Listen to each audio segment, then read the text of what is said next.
are here for the wild card. Game 2, Phillies and the Cardinals. And the Cardinal faithful, they will be out in force. This is a win or go home game for St. Louis.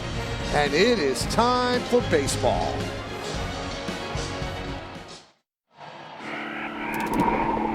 Surviving in some of the harshest conditions on Earth has been my life work. And out here, the challenges can be big. Risks, dangers. But that's the wild for you. Run through the jungle. And that's exactly the place that these teams now find themselves. Run through the jungle. The Wild Card Series. Don't go looking back to see. And after 6 months of braving the elements of the regular season, they've only got 2 games to survive the first leg of the postseason journey. That one is gone!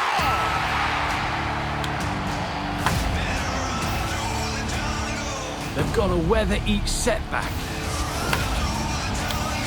withstand each challenge,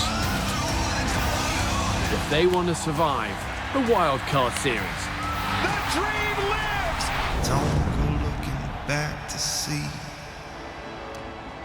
Well, it is a cool, crisp 58 degrees, and it's going to get a little bit colder as the night goes on. The fans are bundled up against what will be a chilly night, but they are ready for baseball here in St. Louis. And welcome to the 2022 Wild Card Series on ESPN, presented by Hankook Tire. Well, the Phillies took a 1-0 lead with a 6-3 victory yesterday, Alex, and they did it in the 9th inning. A gut-wrenching loss for the Cardinals, but the Phillies did it the old-fashioned way. Gritty, disciplined, putting the ball in play, resilient, and Kevin Long always talks about pass the baton, and that's exactly what they did in the 9th inning. Well, nothing about exit velo here. Let's take a look at StatCast, powered by Google Cloud. Only 1 ball, 100 miles an hour off the bat. That was Kyle Schwarber's sacrifice fly. A little bit of this, a little bit of that. A little dink, little dunk, and walks, and that's how it happened.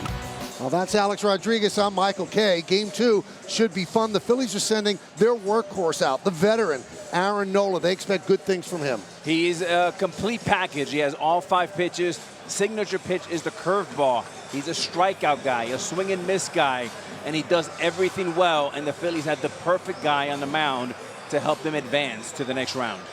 Well, they are looking for him, obviously, to end this, and then they could get ready for the series against the Braves. But the Cardinals have other ideas, and they're going to send Miles Mikolas out to the mound, another veteran, and they're putting a lot of pressure on him to keep this series alive. I love Mikolas. He's an old-school pitcher, Michael, and what I mean by that is he pitches to contact.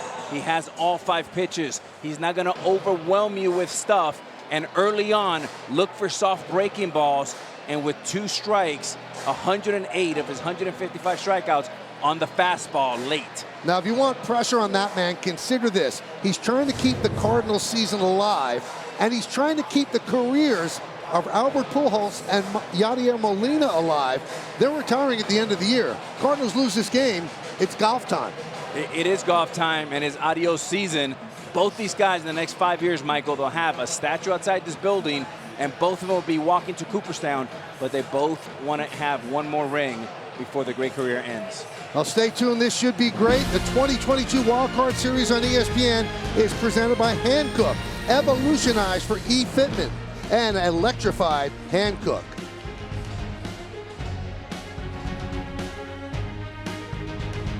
St. Louis, where the Cardinals have taken the field. Mikolas walking with a purpose out to the mound. They know how big this game is. Literally a must-win for the Cards. He's not going to throw his glove out there. He's going to throw some pitches at this Phillies starting lineup. Well, the power man, Kyle Schwarber, leads off. Then you've got Hoskins and Realmuto. The veteran Bryce Harper had that big walk in the 9th inning yesterday. The bottom 5, it's Castellanos, Bohm, Marsh, Segura, and Stott. And Segura, obviously, was a big part of that 9th inning rally. He got that big hit, and Alden's downstairs to talk about the veteran who waited so long for this opportunity. Yeah, Michael, and I can tell you there's probably nobody more excited to be playing in a game like this than Segura. 1,328 regular season games before his first playoffs. Phillies manager Rob Thompson told us that in the 4 years he's known Gene Segura, all he's talked about is playing in the postseason. He told us on Friday that he didn't sleep going into Friday's game 1. He woke up at 7 a.m. full of adrenaline. He was completely locked in on every pitch like never before, and wouldn't you know it, he delivered the biggest hit in the Phillies' big come-from-behind victory. The Phillies are going to need more production like that from the bottom of their order if they're going to eliminate the Cardinals. Absolutely, and he's going to be facing, obviously, that pitcher. The entire Phillies lineup will. Miles Michaelis. He is 34 years old. You see his numbers, 3.29 ERA, a workhorse, 202 and a third innings. The Major League average is 22% for strikeout rate. He's at 19, but he's below the Major League average for walk percentage. All right, so we have set the table for you. Let's dine on a great baseball game. Schwarber digs in. He had the 46 home runs during the regular season. He's ready. Michaelis is ready. And let's do it here in St. Louis. First pitch swung on, foul back. We're underway.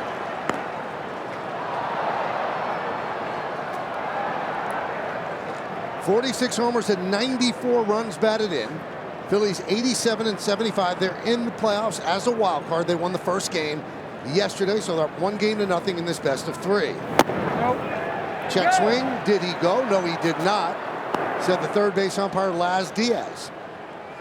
Vic Carapazza is behind the plate. He is considered a pitcher-friendly umpire. You love those kind of umpires, Alex. I do not. 2-1 on Schwarber. Phillies have to feel good about things the way yesterday's game went. The Cardinals, well, we talked to their manager, and Marmol said, you know what? We've got veterans in there. We are fine. We're ready to go. And Alex, that's the thing you have to say, but a loss like that has the potential to stick a little bit. It does, but he is right. They have a veteran bunch. They have 3 guys that could go to the Hall of Fame. And I thought the way they ended the 9th inning set the tempo, because they did come back and they brought Molina to the plate as a timeout. Schwarber swings and misses. Struck out 200 times during the regular season. That's part of the bargain. You get the home runs, you're going to get the strikeouts. 1 away. That's a slow breaking ball there. 78 miles an hour right over the top. Sets that up with a fastball and a cutter in to lefties, making Schwarber open up there on that curveball. Here's Rhys Hoskins. And there's a strike.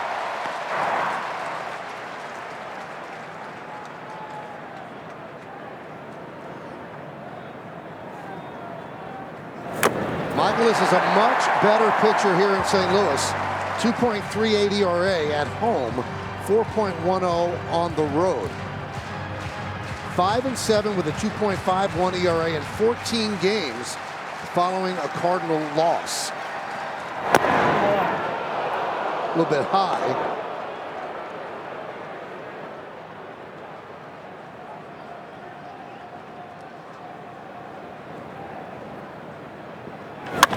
Grounded to third.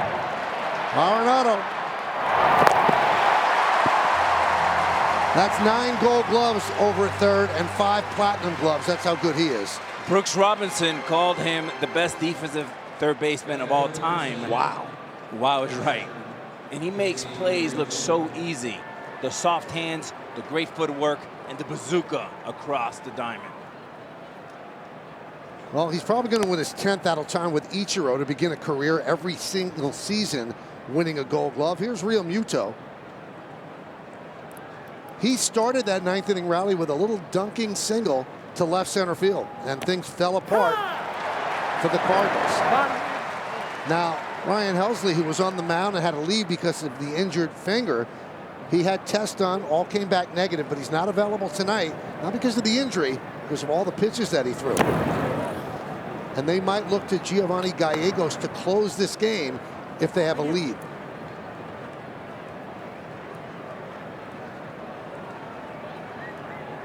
Helsley threw 33 pitches, trying to get 5 outs yesterday.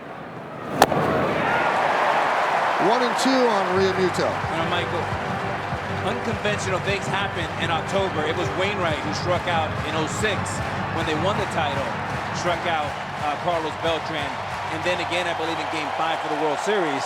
So this time of season, all hands on deck. High fly ball, shallow left center.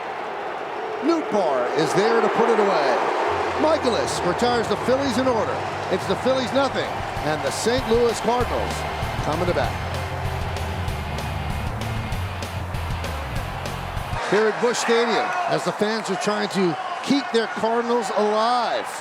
Let's take a look at the Cardinals lineup. They were 93-69 this season, winning the NL Central. Nootbaar, Pujols, and Goldschmidt. With the cleanup hitter Nolan Arenado. The bottom five, Donovan Yepez, who was the pinch hit hero yesterday with a 2-run home run. Dickerson, Molina, and then Tommy Edman. And they will be facing Aaron Nola, 11-13 with a 3.25 ERA. Another workhorse, did not miss a start, takes the ball every time, and has put up very good numbers. 3.25 ERA in 32 starts, 205 innings. Now his strikeout rate is 29%. That's over the major league average. Look at the walk rate, half of the major league average at 4%. He's going to throw strikes. He's going to work the corners, and you'll see right away if he's on, if he's throwing strikes inside and outside. Michael, his best pitch is the curveball. The key for tonight is fastball command. Both sides of the plate, up and down, four-seamer and that two-seamer. First pitch outside to Lars Nootbaar.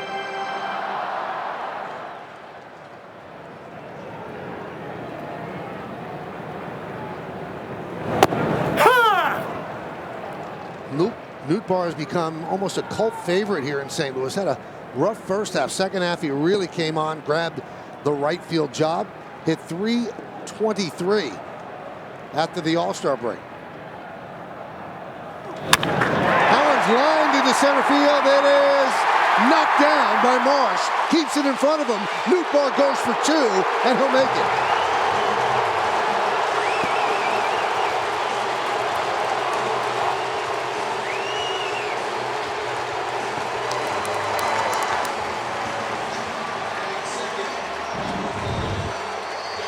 Good hitting here, right back at the box. Exactly how the Cards want to get started. An excellent base running. Watch him run right here, running fast and hard. No hesitation, and love the emotion right here. Let's go, boys. And here he is, Albert Pujols. He had the 703 home runs. Being showered with love from this crowd here in St. Louis.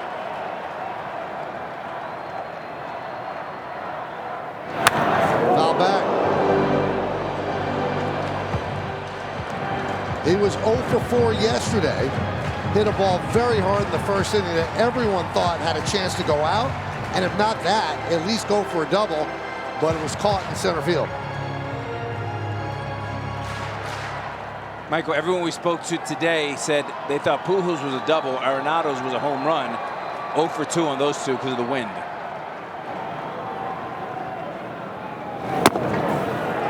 One and one.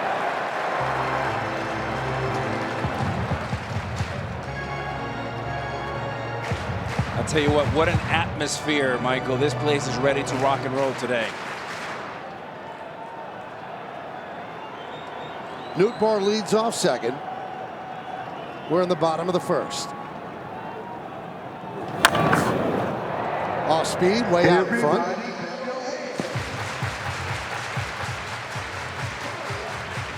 Pujols has 2 World Series rings, 2006 and 2011 here in St. Louis. Then he went away for 10 years, signed a free agent contract with the Angels. Was not the same player with the Angels as he was in his first 10 years with the Cardinals. But he has rediscovered his stroke here in the second half of the season. 1-2. Swing and a miss. Got him. Crowd groans.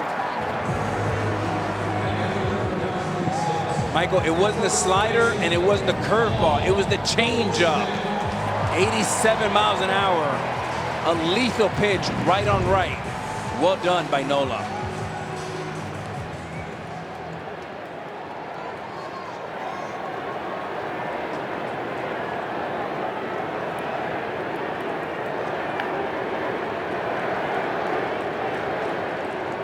And here is Paul Goldschmidt. I had a rough September and has not looked like the first 5 months of the season. Alden, you have more on the first baseman. Yeah, it's no secret either, Michael, that the Cardinals are really going to need a big lift from his bat. He had a rough game one. The Cardinals believe he's been a little bit off with his mechanics, getting his front foot down a little bit early, getting under balls. And to add to that, he's won for his last 15 against Aaron Nola. Popped up and out of play, and that's since 2019. Alex, if you can explain, he looks a little late on pitches, but he's also swinging a little up, so those two things exacerbate each other. And the first thing it is, if you're late, Michael, you have no choice but to go uphill. You're just catching up, and it's just a really tough feel. When he's right, he's on time. There's a little bit of a delay, and then he delivers the blow. Right now, the blow is being delivered to him. The 0-2. 1-2. And it's very simple, Michael. I mean, if there's one guy you need to circle in this lineup, is their MVP candidate. It's Goldschmidt. And if he doesn't hit, the Cardinals are not going to go. If he hits, they have a chance to go deep into October. Nola in his first postseason game after 203 regular season starts. Now you can say, "Ooh, that's not great." Well, you know, Wheeler had never pitched in a postseason game. He was money yesterday. Segura had never played in a postseason game, got the big hit. So they are thriving under the lights. You see John Denny and Roy Halladay, they waited a little longer than Nola.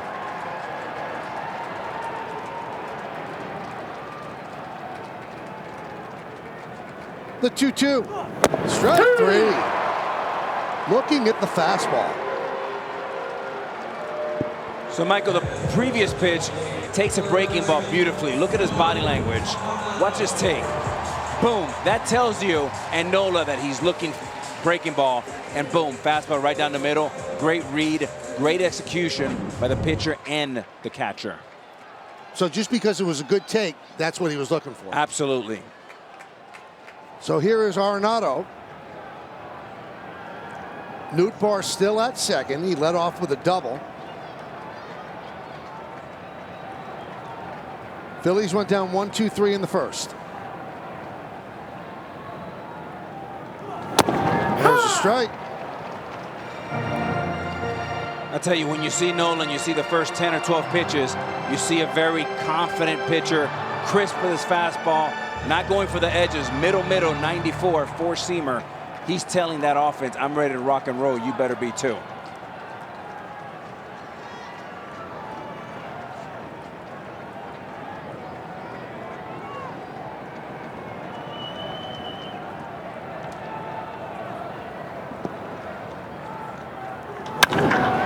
High drive, right field.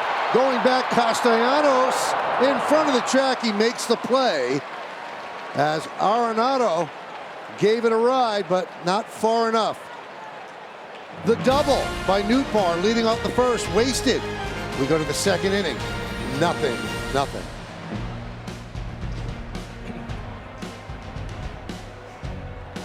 Second inning. Nothing game, top of the second. And Bryce Harper was right in the middle of that ninth inning yesterday. After the single by Realmuto, he had the patience and the confidence to work a walk.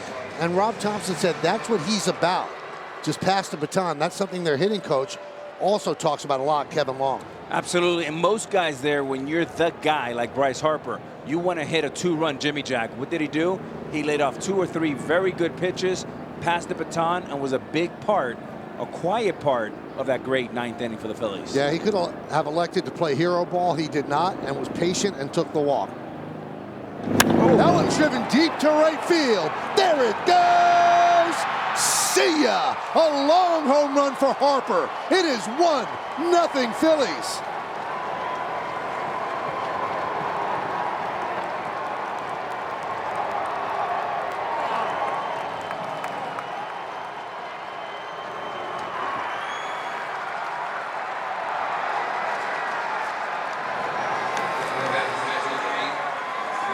hunting curveball, looking curveball, and got it. And I grew up watching a guy named Darryl Strawberry. This reminds me of one, a moonshot. And it sounded like going off a cannon. Wow. There's some hero ball. And Michael, the walk yesterday, setting you up for today, taking a small bite, Pujols not getting that guy over to third base, is all the little things that build. 1-1 on Castellanos.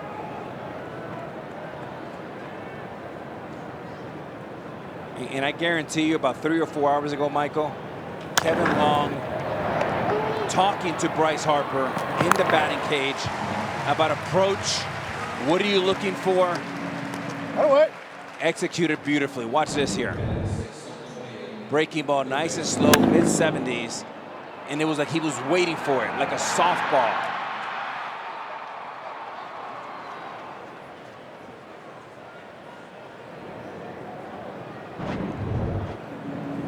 What a deflating blast for the crowd. There's Bohm, takes outside. Well, it's twofold, Michael. In a matter of 10 minutes, the whole momentum changed. Leadoff double. Pujols can't get him over. They can't get him in. And then 5 minutes later, a curveball that goes 1,000 miles. 1-0 Phillies.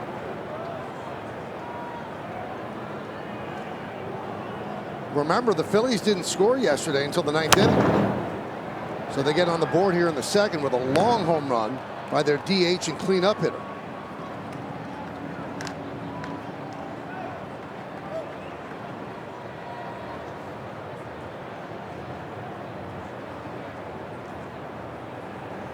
That's fouled away. 2-2 on Bohm.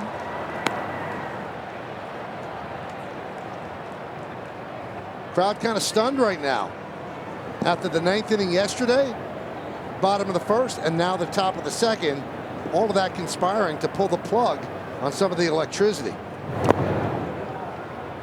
3-2.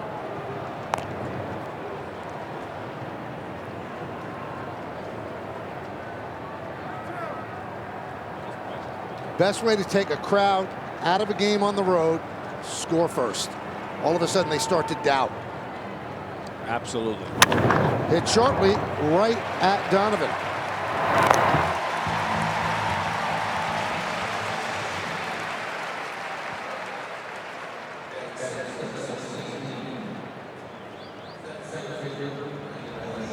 And here's Marsh.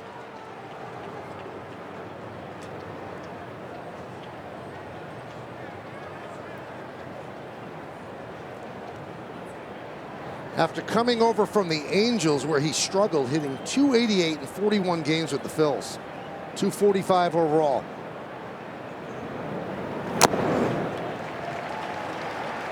This wasn't happening for him in Anaheim, and it was a great pickup for the Phillies. He's young. He's going to be around a long time. They really found something that they think is going to be here and helping them win for the next 10 years. It's hard to pick up that sort of player. It is, and the Phillies have an excellent coaching staff. They develop their players well. Kevin Long has a very loud and clear voice in that clubhouse, and for a young hitter to be able to have that plan, it's vital. Came into the season 38th on Baseball America's top 100 prospects.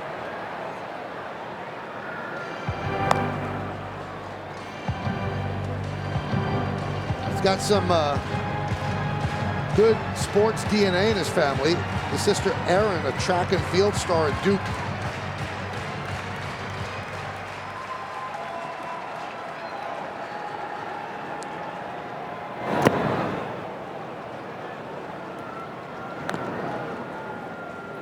I'd give you $5 over the winner you grow a beard like that. You can give me 10 years. It's not going to happen.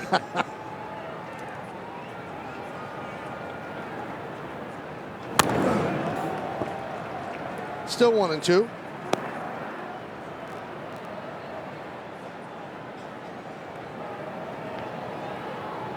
Now, Bryce Harper hit a home run 435 feet. It still hasn't landed. The question that you're thinking, if you're Bryce Harper, you eliminate that slow curveball. and you're looking fastball or cutter. It'll be interesting what that looks like later on. Marsh down looking. But Bryce Harper made a loud noise starting off the second inning. And he sent this one into orbit. And when it landed 435 feet later, the Phillies had a 1-0 lead.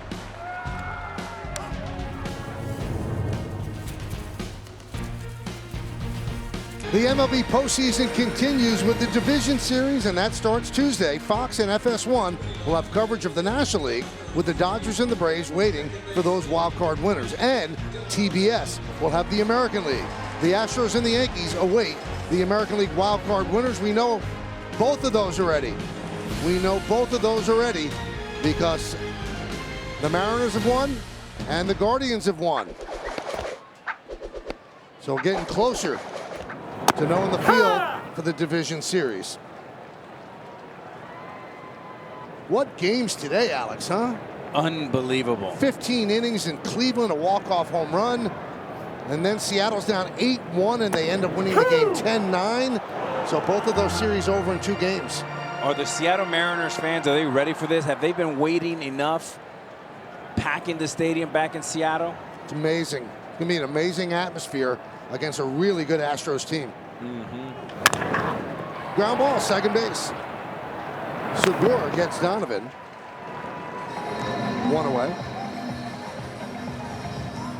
You know, we told you about Nola and his strikeout to walk ratio. So he had 235 strikeouts, 29 walks. So I did some digging.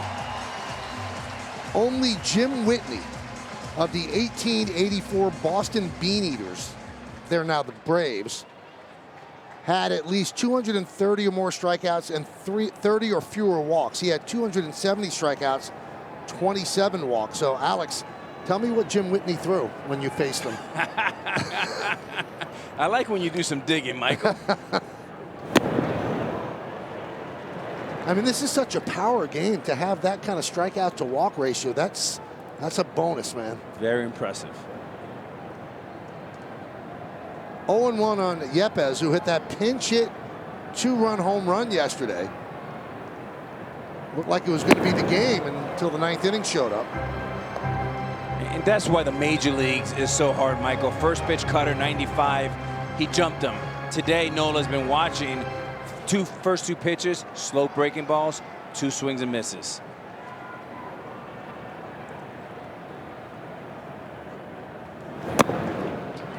Now Yepez with that pinch hit home run. First rookie in postseason history that hit a pinch hit go-ahead home run. Boy, was he pumped up. And his idol, Albert Pujols, was pumped up.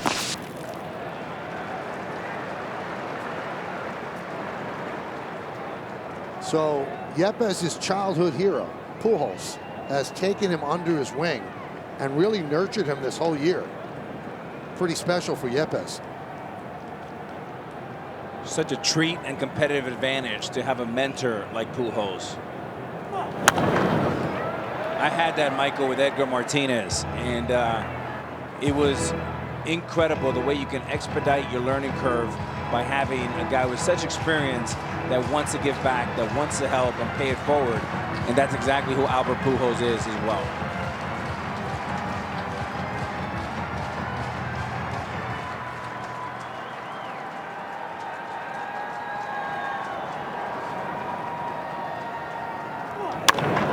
Grounded to Bohm. 2 down here in the second.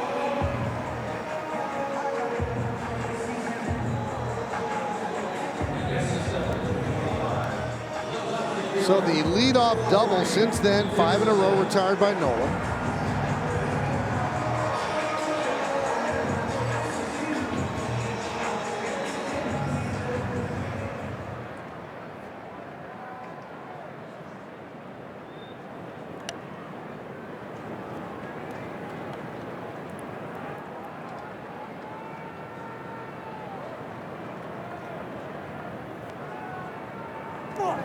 Swing and a miss.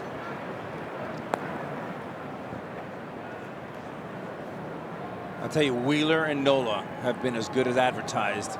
And what I like about Nola, what the fans at home focus on is fastball's middle power. He's not looking for the edges, and that exudes confidence. Soft ground ball. Segura, 3 ground balls, 3 straight outs. As the Cardinals go down in order, and we'll go to the third, 1-0. The veteran Segura will lead off.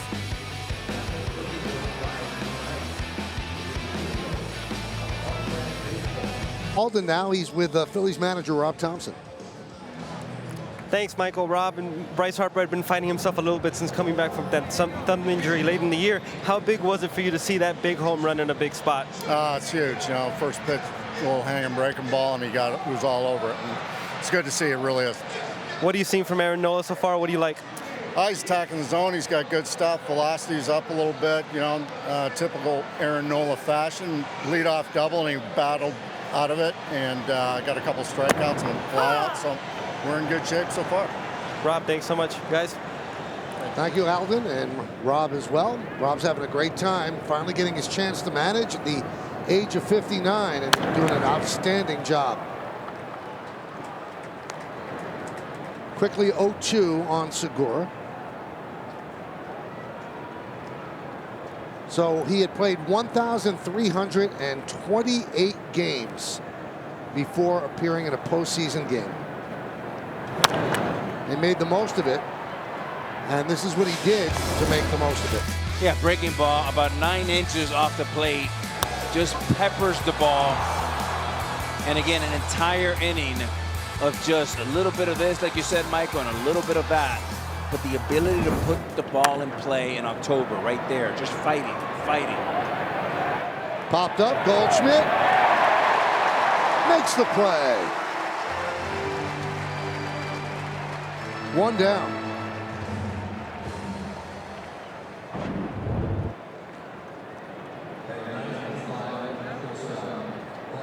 Good play right there. The Gold Glover. Nice to have the corners with gold. 4 gold gloves for Goldschmidt, 9 for Arenado. And a little platinum mixed in. Here's Bryson Stott. And there's a strike. Stott started opening day at third base.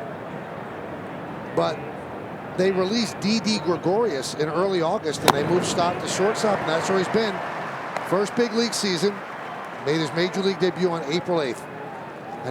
I'm sorry, Michael, 30 years ago, they had another young shortstop, Kevin Stockton, drawing some comparisons, and it was Larry Boa who helped Kevin Stockton, and Dickerson helping Stott, who has a great future here with the Phillies. Just turned 25 on Thursday.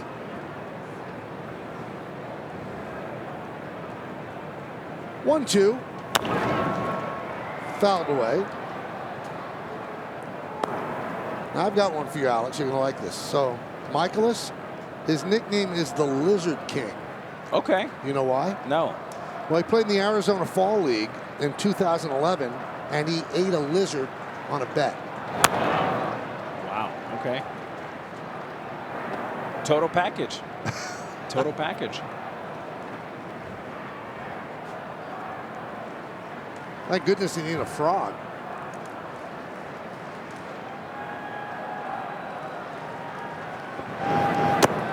Two and two. Is there anything that you would eat on a bet? Well, I am from Florida, and I'm not really a huge fan of the Everglades. Right. But for money, I'll do anything. Really? That's why we get along. Foul back. 2-2. You know, Kevin Stalker used to be able to pick it, right? And Stott, speaking to Rob Thompson, he loves his defensive skills. Maybe a guy that can flip over to second base in the future. But right now, trusting him in this type of games, it's all about defense. Grounded foul. And teams love to get that young player that they could plug into the lineup right away, first year, second year, because they're under control for 6 years. There's cost certainty, and then you can spend your money in other places if you need to make that big splash. Teams love to have 2 or 3 of those guys. That one's lined into center field and right at Nootbaar. He hit that so hard, it stayed up for Nootbaar.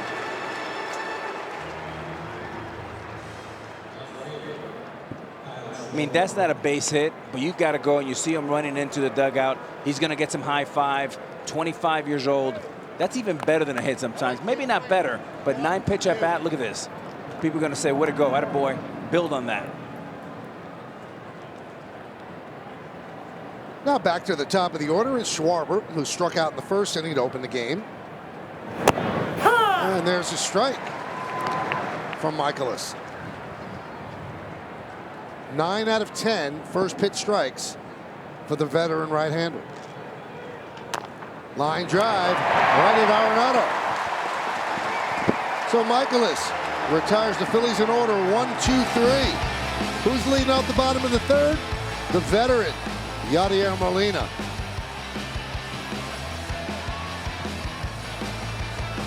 Getting ready to lead off the bottom of the third with the Phillies up 1-0. Now we check back in with Alden. He is with Ollie Marmol. Thanks, Michael. Ollie, Bryce Harper's home run really seemed to stun this crowd earlier. How important is it for you guys to build some momentum, get something going offensively here? Yeah, part of the game is punching back. They punched early, good swing, sat on the breaking ball there, hit it a long ways.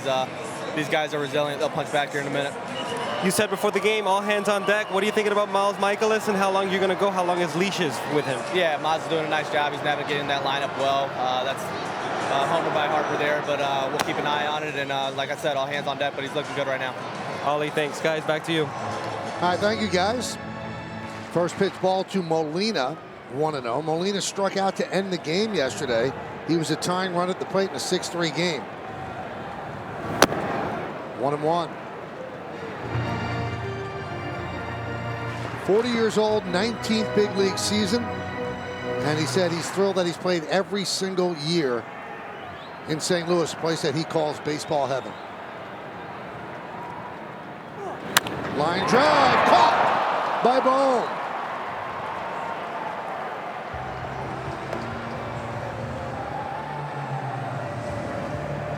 Smoked by Molina, slow curveball.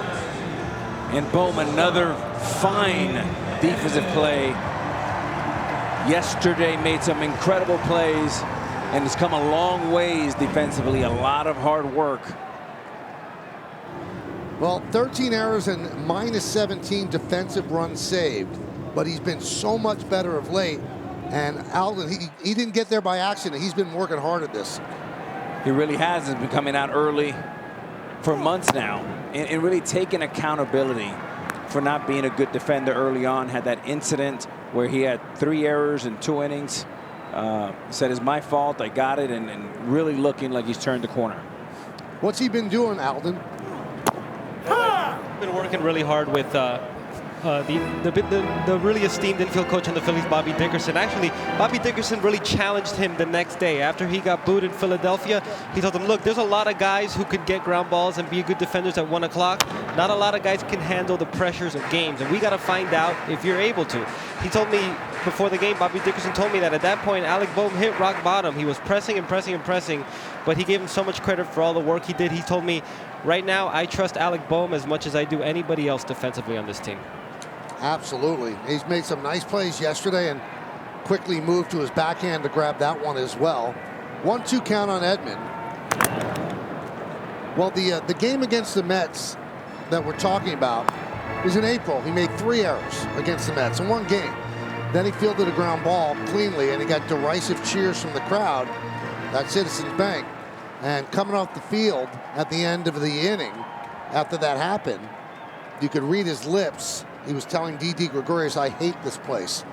And after the game, he handled himself so well, admitted that he said it, and said, you know, the fans just want the best. I shouldn't have said that.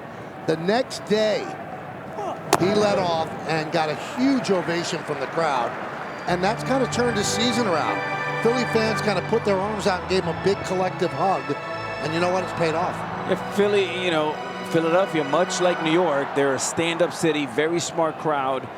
They love their baseball, but they like accountability, and that's exactly what he did. And for a 25-year-old with that maturity, accountability, many reasons why this Phillies organization is so high on Bone. 3-2 on Edman. They walked him. Good at bat for Edman.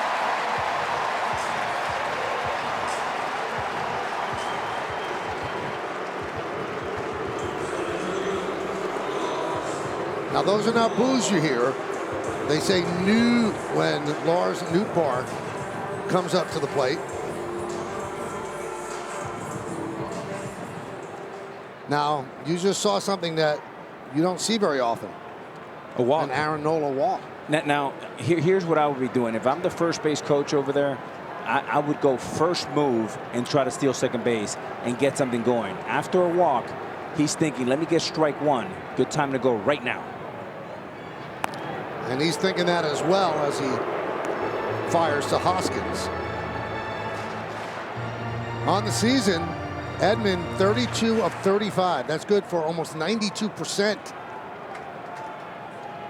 And the reason why you want to go first pitch, a lot of times pitchers are taught, get strike one, then start worrying about the runner. 1-0.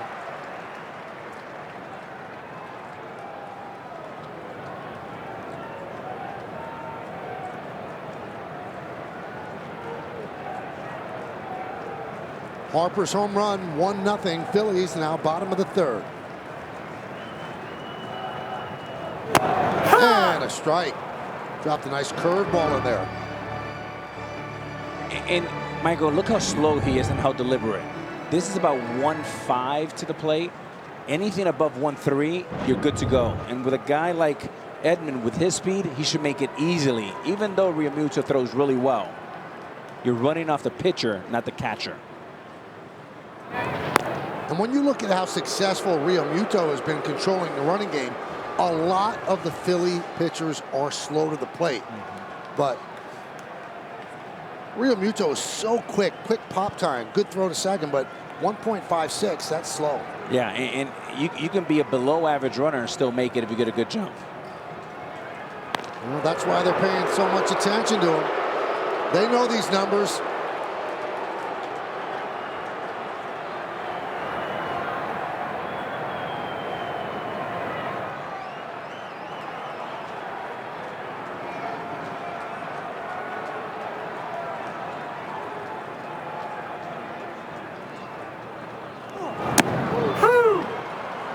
And he's throwing breaking balls, which are easy to steal on because they don't get to the plate as fast as a fastball. But he's doing a nice job of holding, mixing up his pitches, his timing.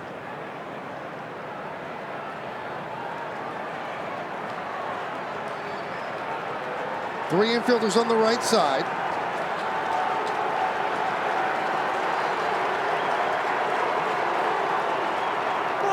Swing and a miss. Struck him out. Now do you really want to steal with Pujols up there? No, you give him 2 strikes, but if he gets in a hole 0-2-1-2, you may want to steal one. Give him a fresher bat. Absolutely. Even if he gets thrown out. Yeah.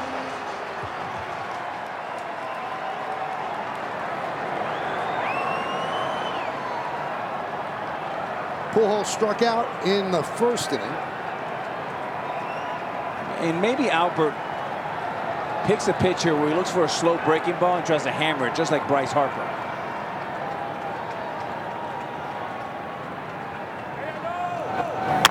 Up the middle. Segura fires to first to get Pujols, and that'll do it. Boy, were the Phillies fortunate that almost hit second base, which would have meant a base hit. All right, we go to the 4th inning. Guess who's leading off? The guy who's given the Phillies a lead. Bryce Harper, 1 home run already. Does he have another in his back pocket?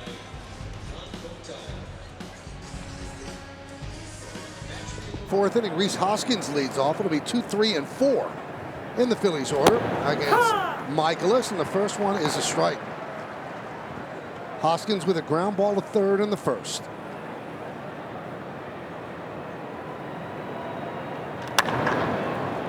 Sky high, shallow fly. And Dickerson is there. All right, we're going to check in the studio with Zubin Mehenti about that Mets-Padres game. Zubin.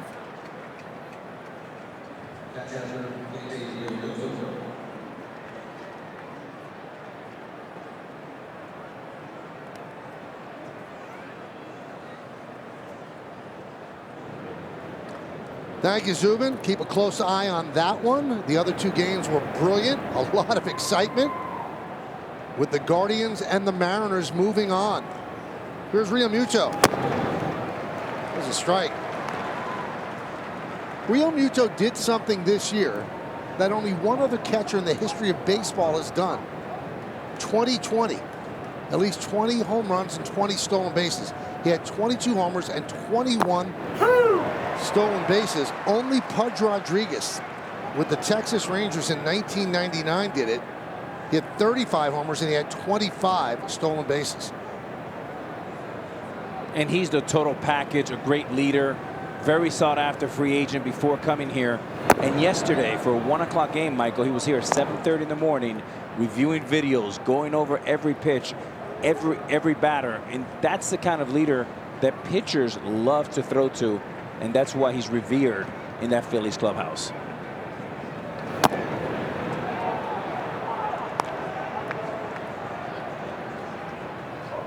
Alden, you have more? Yeah, Michael, I could tell you that stealing 20 bases was actually a goal of JT Realmuto's heading into the year. He told Paco Figueroa, their first base coach who handles the base running, he told him, I want to steal 20 bases. And JT Realmuto said that Paco Figueroa laughed at him. But he did work really hard with JT, and here he is, 21 stolen bases. Pretty amazing for a catcher with all the abuse that their legs take to be able to steal 21. Foul back. Yeah, he's in the second year of a 5-year, $115.5 million contract, so still has plenty of tread left on the tire.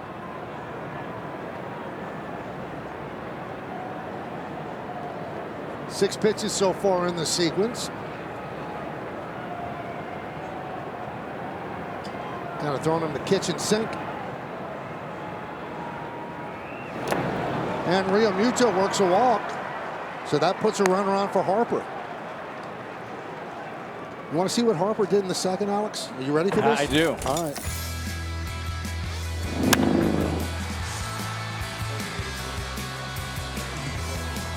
And that's a bomb, and it was a curveball. And you wonder here how Michaelis attacks him. Does he eliminate the curveball and attack him with fastballs and cutters? But that walk right there opens up the right side a little bit, with Goldschmidt having to cover first base here. You know what that home run reminded me of? What's that? The St. Louis Arch. It had that same parabolic effect. Now that's a fastball there. So the question is, the chess game here is, if I'm Bryce Harper, I'm eliminating curveball and making him a two-pitch pitcher. Fastball and slider. That makes it a lot easier to hit. No curveball.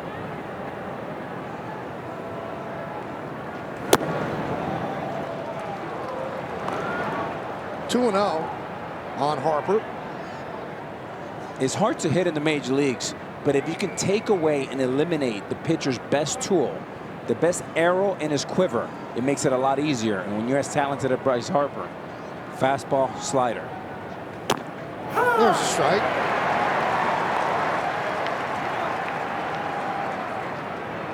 So if I'm Michaelis, the first pitch I throw Michael is a curveball. And the message I'm sending him, don't you dare eliminate against me. El Duque used to do that. Michaelis would do that. That would be very effective.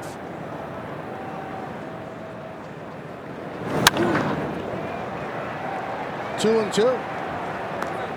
It seems like he has eliminated that pitch. Absolutely. That's the game within the game that makes baseball so beautiful. Seems like other games are checkers.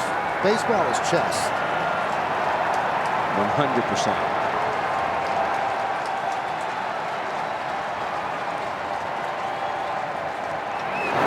There's a big contingent of Philly fans in the third deck, first base side. And they've got what looks like noodles that you have in a swimming pool, and they're all screaming and yelling with Harper up there. There they are.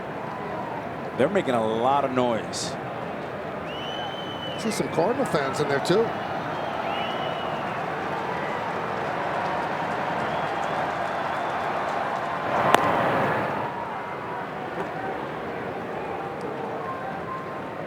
This is a big pitch, Michael. You don't want to get it to 3-2 because that'll release Realmuto, right? And you want to get him right here. Realmuto was 0-2, 3-2, and a walk. Swing and a miss. Came back at the curveball and got him.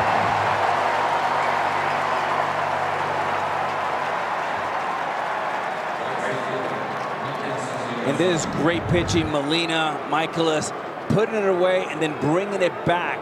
Once Harper had eliminated it, he brought it back, and the best curveball of the night so far for Michaelis.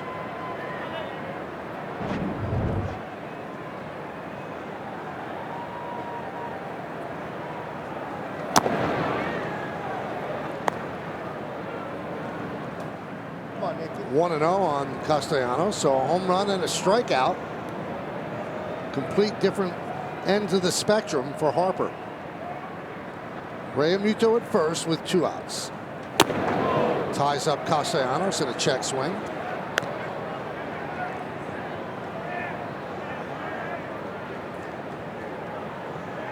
Little drop off from last year for Castellanos. He hit .309, 34 homers and 100 ribbies for the Reds. But injuries kind of truncated his year. 263, 13 and 62, but you can make up for all of that with a good postseason. No doubt.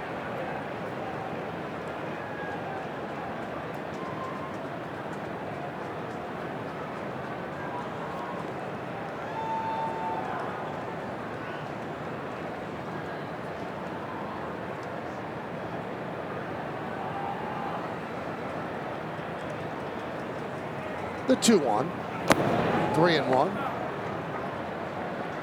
A lot of the right side of the infield is open. You've got Goldschmidt holding the runner. You've got Donovan shaded up the middle. They know Castellanos probably wants to hit one of the left field seats, so he's not thinking ground ball right side.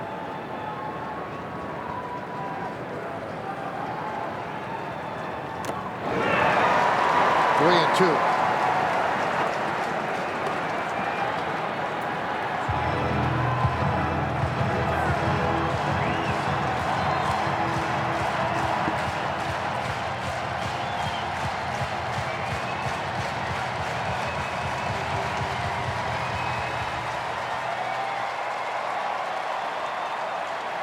Runner goes. Sharp ground ball is short. Edman across the diamond, and that'll do it.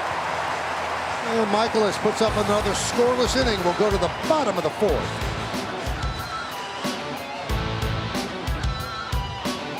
On-field caps, tees, hoodies, and more. Get all your postseason gear and wear what the champs wear at the official source, MLBshop.com. That's pretty nice gear. Get into the Cardinal way. Hey, Michael, we're watching an unbelievable pitching matchup, and you have guys that can pitch, and they're pounding the strike zone with fastballs and breaking balls. You have pitchers that can throw heaters in the strike zone or spin. Both these guys can do both. 3, 4, and 5 in the order for the Cardinals. Here's Goldschmidt, and Nola deals. Outside. Told you Nola is a workhorse. Since 2018, 143 games started. It's the most of any pitcher in the majors.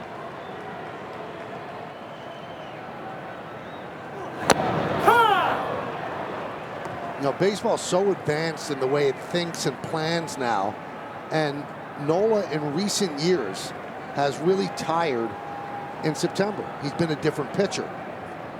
Well, they went into this season thinking about that. What they did was they gave him extra time off between starts. Whenever they could give him another day, they did.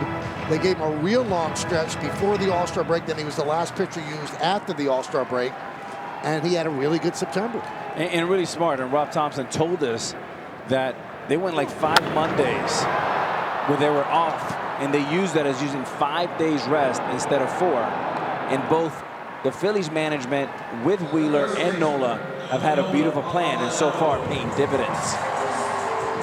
Well, Arenado comes up, and we spoke with Nolan before the game, and everybody from both teams was talking about it. He hit a ball yesterday that should have gone out, and then he hit a ball in the first inning that everybody thought was out. You could see the frustration on his face after each one. I mean, he was frustrated when he saw it caught. He was frustrated when he went in the dugout and talked to all his teammates.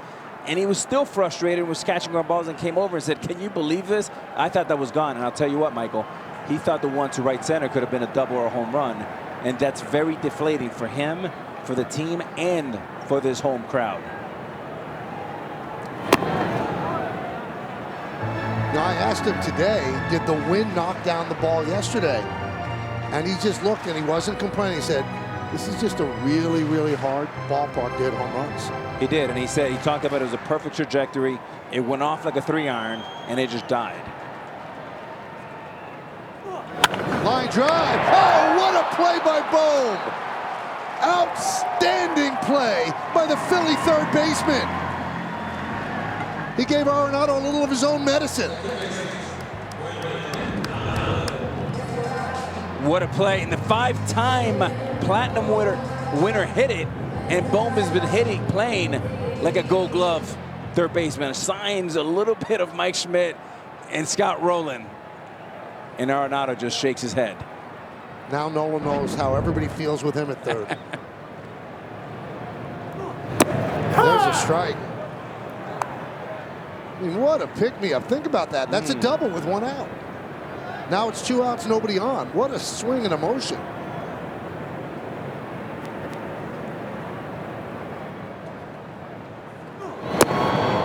One and one.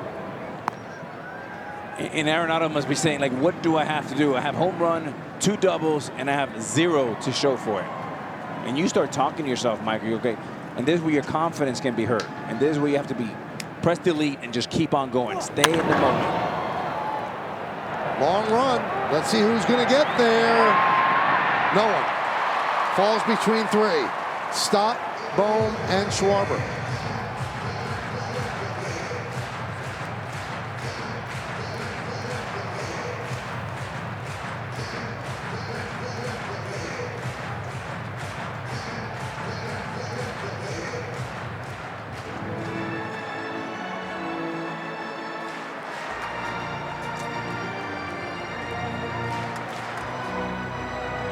So 1 and 2 on Donovan.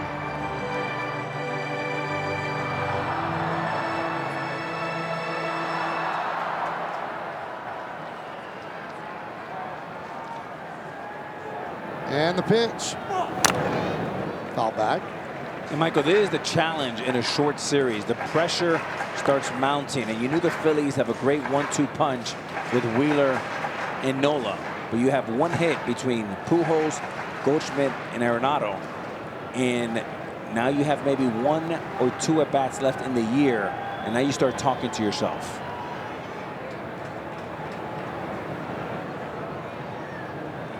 One, 2. Swing and a miss. Got him. Helped by some great defense. Nola retires the Cardinals in order 1, 2, 3. We're going to the 5th. It's 1-0 Phillies.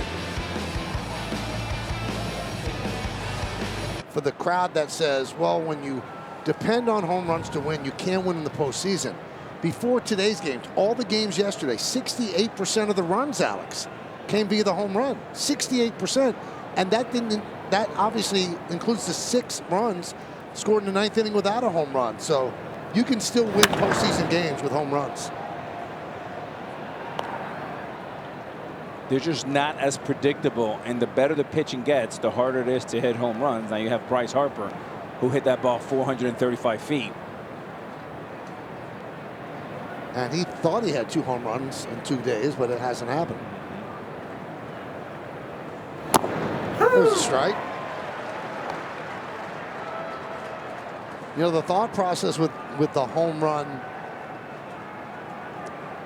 preachers is that pitching is so good, it's hard to string together 5 or 6 hits to get multiple runs. And If you can get one mistake from a great pitcher and hit a home run with maybe a guy on base with a walk, that's how you're going to win games. Unfortunately for the Phillies, no one was on base for Harper. Yeah, and I bet you if you're the Cardinals fan, you wish they had some home run hitters up there trying to hit home runs. Instead, they had 5 or 6, 7 good hitters string along great at-bats, disciplined. They passed the baton. And Segura, I mean, a ball that was 8 inches off the plate, boom, plays Pepper with it.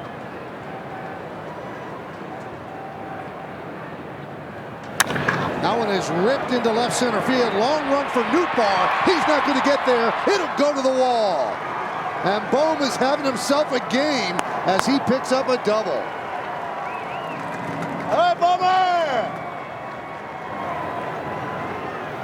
He's having himself a great game, Michael, and a fantastic series, not only offensively, but defensively. He gets his fastball 93 miles an hour and just smokes it.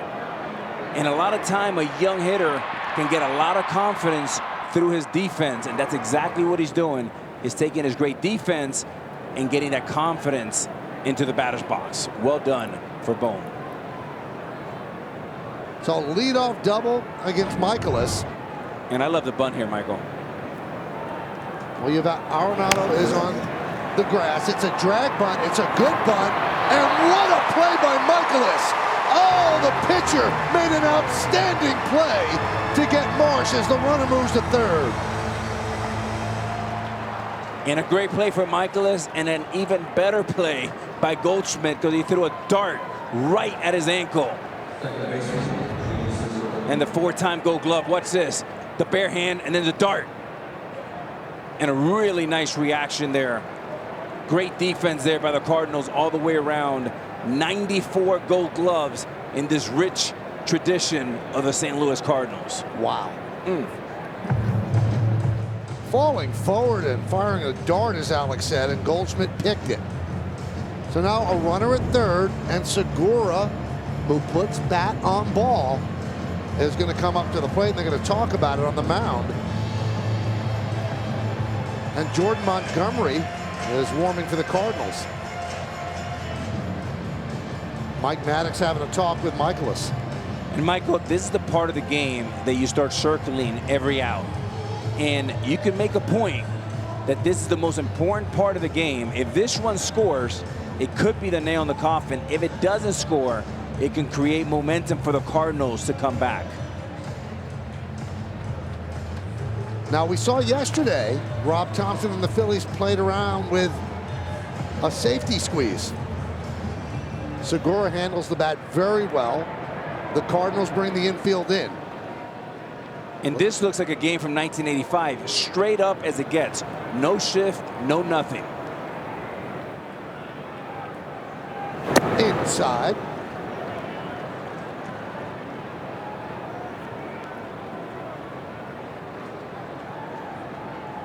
Big spot in this game, 1-0 Phillies, looking to scratch another across.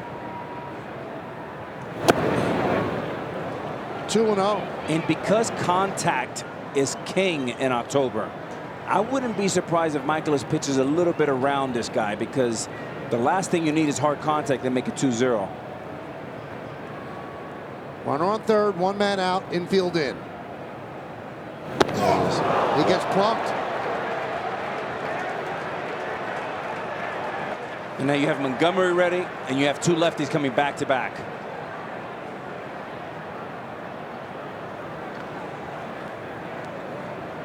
That almost had the feel, Alex. I'm not going to throw him anything. Let's see if he chases, 100%. and then he gets plunked. 100%.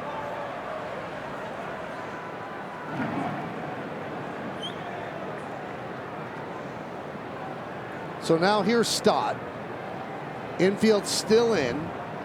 Hard to turn a double play with the infield in, but it can be done.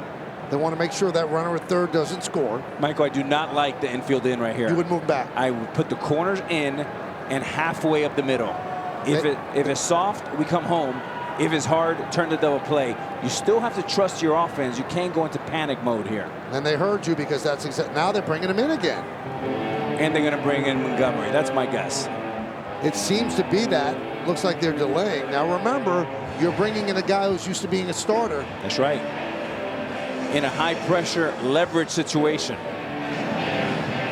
That's exactly what Marmol is going to do. He's going to bring in Jordan Montgomery.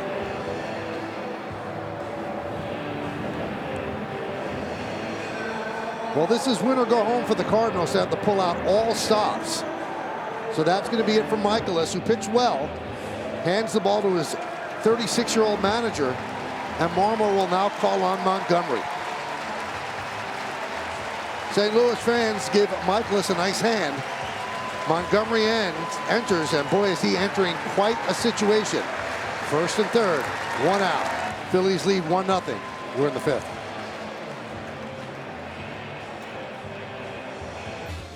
And Michaelis with a great job tonight. I mean, just one pitch mistake, curveball, fastball in, and just pitched all night long, competed. A great play here. Not just a great pitcher, but a great athlete, and has given the Cardinals an opportunity to win this game.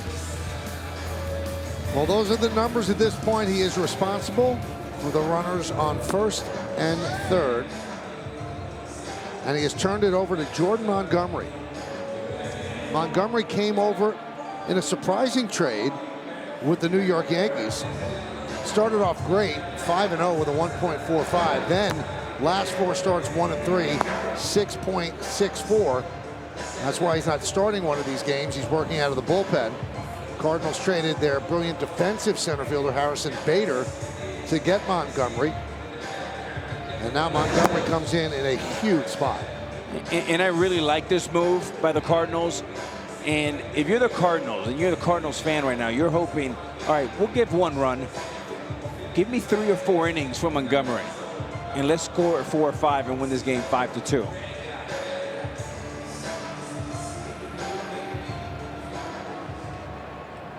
This is his second career relief appearance, first one since 2019. He's a starter. That's what he is. It's a different mindset and skill set. So let's see. Second relief appearance and a really pressure-packed situation. So the lefty Montgomery against the lefty swinging Bryson Stott. Halfway at short and second, in at the corners.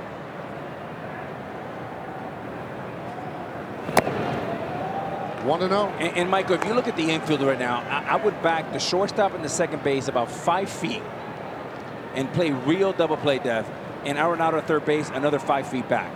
You can't start playing with such a panic that you're trying not to let 1 run in and allow 3 runs to come in. You're at home.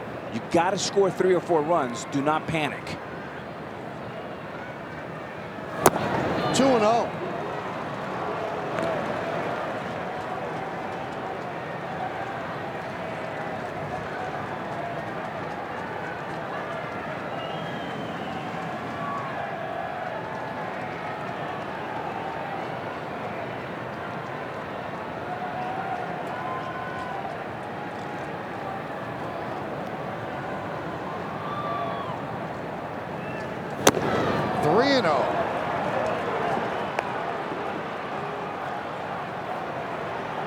Montgomery did not have that beard in the Bronx, obviously. It's not allowed, but once he got traded here, grew it quickly, and also used the fastball more than the Yankees wanted him to use the fastball, and actually said that publicly. Yankees kind of thought it was an unfair assessment of how they wanted him to use his repertoire. 4 straight balls to Stott to load the bases.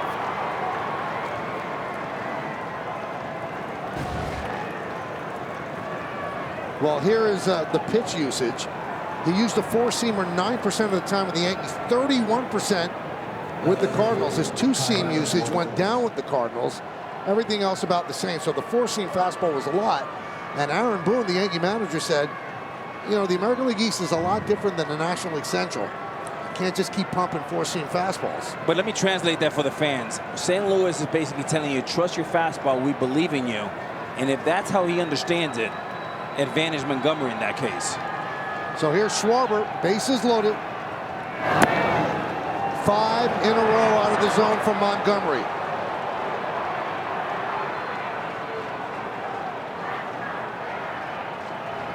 In postseason clinching games, he's been the man. 9 for 19.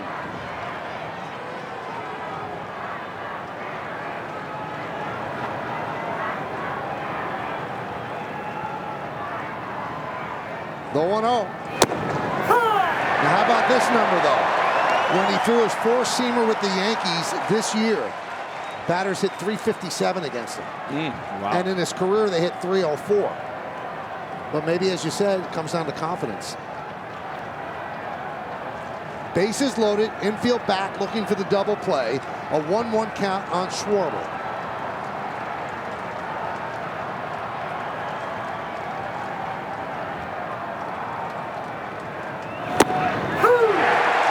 One and two.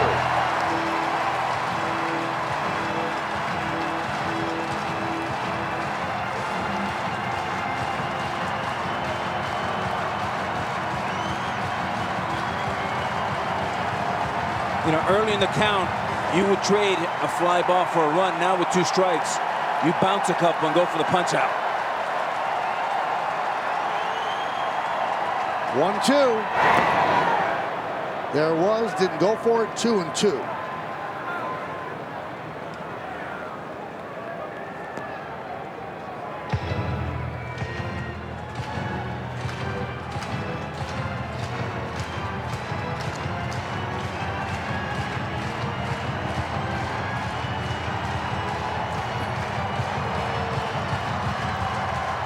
Two balls, 2 strikes, 1 out. We're in the 5th. It's 1-0 Phillies.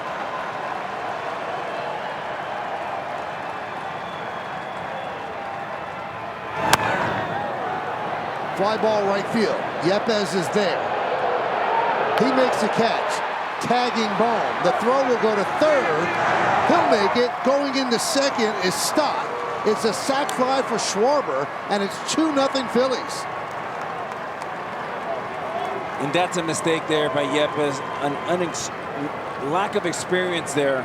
But that ball should come straight to second base. Hell yeah! And you allow the Phillies to get 2 men in scoring position.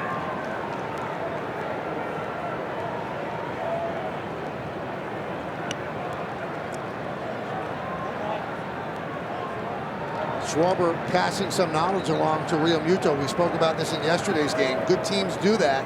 They share what they just went through in the at-bat. So here's Hoskins. Now 2nd and 3rd with 2 outs.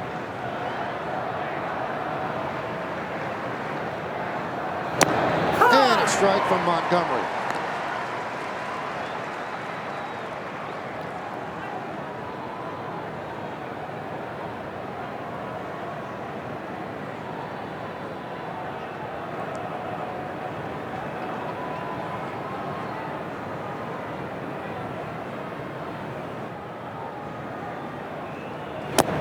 One and one. Still passing on knowledge. Segura at 3rd, Stotts at 2nd. 1 run in. So a home run by Harper and a sac fly by Schwarber. It is 2-0 Philadelphia.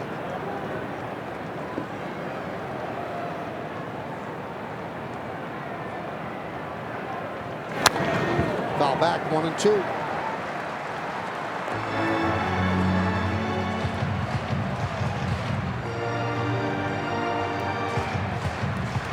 Pujols. You wonder, is he thinking, could this be my last game? And the same thing with Yachty, although he's got other things on his mind right now to get Montgomery through this.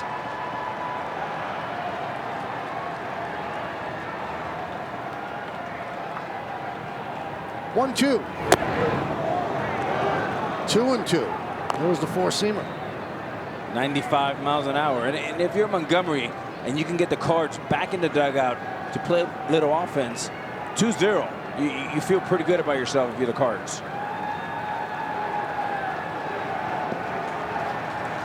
Hoskins 0 for 2 tonight. 2 balls, 2 strikes, 2 outs, 2 on, 2-0 Phils. Pitch. All back.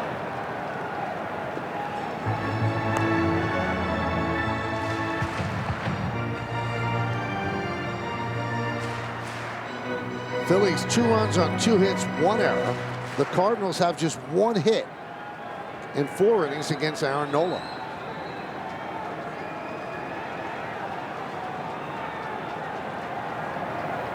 The 2-2. Swing and a miss. Good job by Montgomery as the Phillies get just one, and they lead two. The end of 4.5, we're halfway through. Philadelphia up by 2.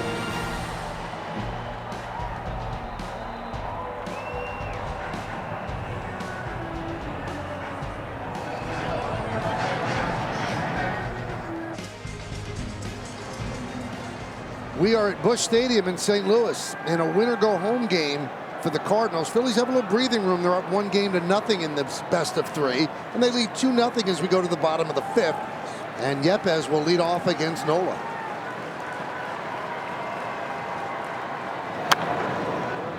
Sounds like he broke his bat.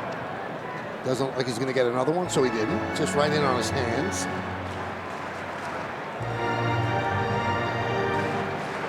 A wild card weekend has been a great success for Major League Baseball. All the games have been compelling in one way or another. And the ones today, those are ones for the ages. 15 innings in Cleveland, walk-off home run, 1-0 Guardians. They win the series, and they'll play the Yankees in the division series. And the Mariners down 8-1, win the game 10-9 over Toronto, and they'll play the Astros in the division series.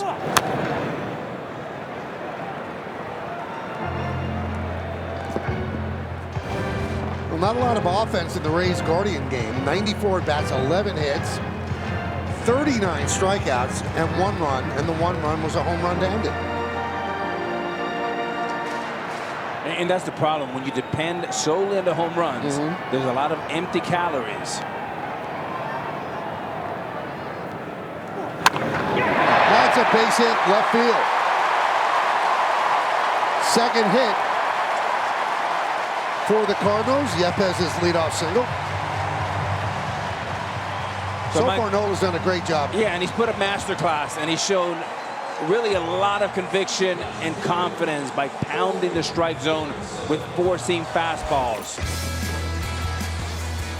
Right over the top, not looking for the corners. Middle, a lot of takes. And then this sets up the curveballs. Another one. And then because he throws it for strikes, here comes the chases. Another one. Another one. Here's Dickerson. First pitch outside, 1-0.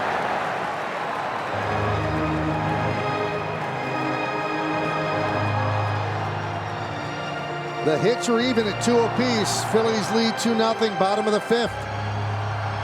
And Michael, there's a time in the game that if you're the Cards, you need to punch back. You need to make a mark a little bit here.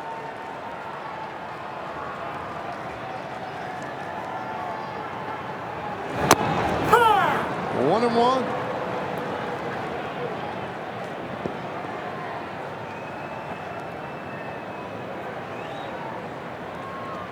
Dickerson had an 0 for 26 slide in September. Grounded out to second in the second tonight.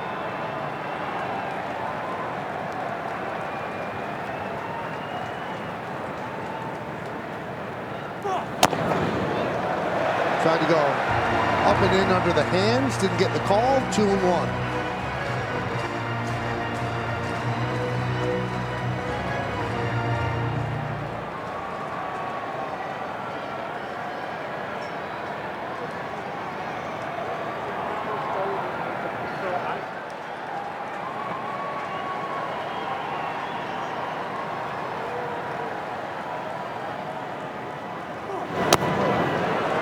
Tries to go backdoor with the curveball, misses the outside corner. 3-1. Crowd starting to get excited. Sometimes when a guy like Nola has such a reputation to have such supreme off-speed pitches, you forget as a hitter to be ready for that fastball. And tonight, he's beating the Cardinals hitters with fastballs. Make an adjustment, get ready to hit, and get it out in front.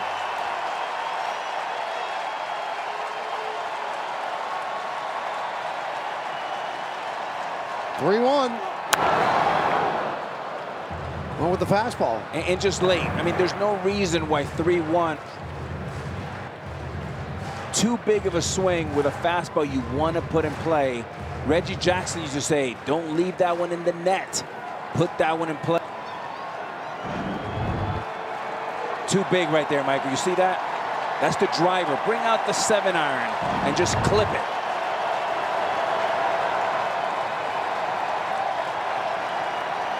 Yepes leads off first. 3-2 count, nobody out.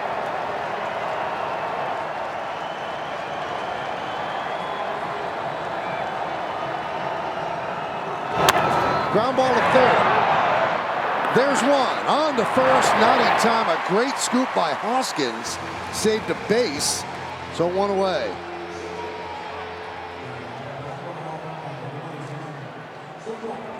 Well, enjoy the thrill of the postseason with the MLB app. Get daily lineups, live pitch-by-pitch coverage, and more in our free app with over 150,000 reviews. Download the MLB app today.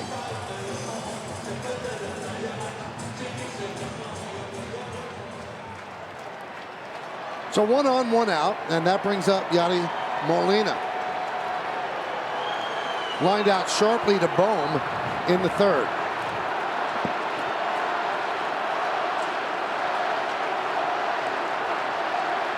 Molina hearing his name chanted from the sellout crowd. Way out in front of the change.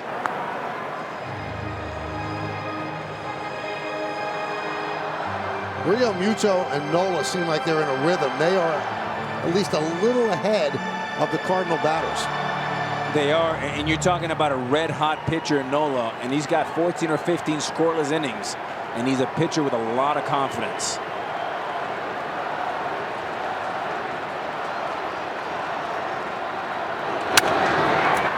Soft ground ball. Safe at second, out at first. So 5-4-3 is the way you score it as Dickerson beat the throw from Bohm.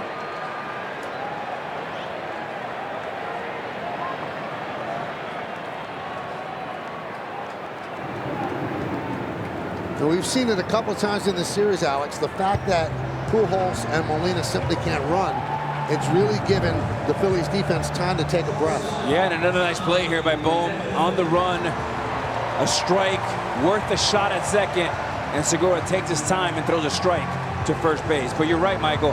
It's a little bit more unathletic team than we're used to seeing with the Cardinals.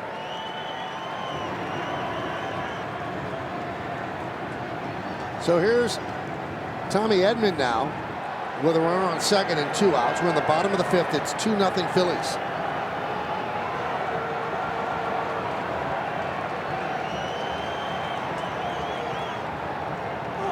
Outside.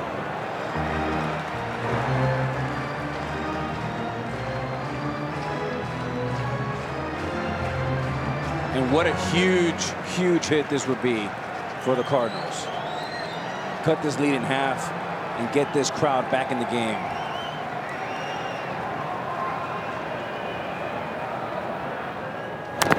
Big cut. In the first inning, the first batter that Nola faced, Lars Nootbaar, double in front of Marsh in center field. They didn't score.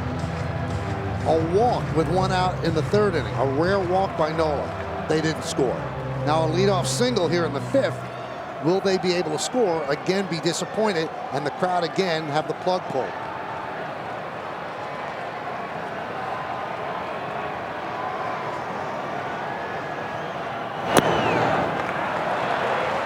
Two and two. You lose Edman. Back to the top of the order in Nootbaar. Edman was the one who walked in that 3rd inning. And remember, Nola, during the regular season, 29 walks against 235 strikeouts.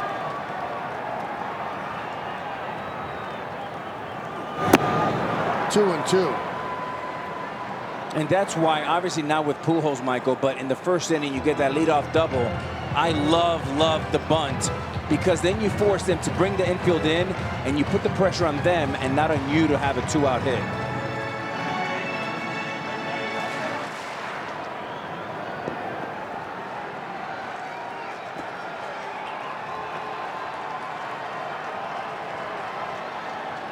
Dickerson leads off second. The shortstop Stott almost behind second.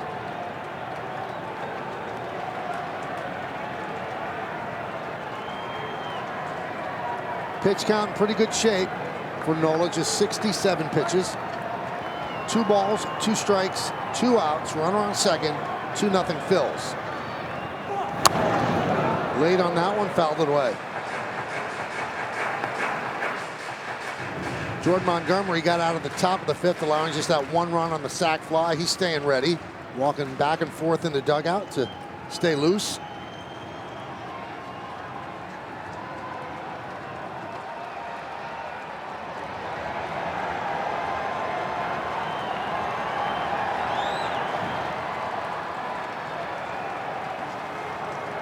Two. Ground ball to stop. Field sets, fires, got him. Once again, Nola works out of trouble.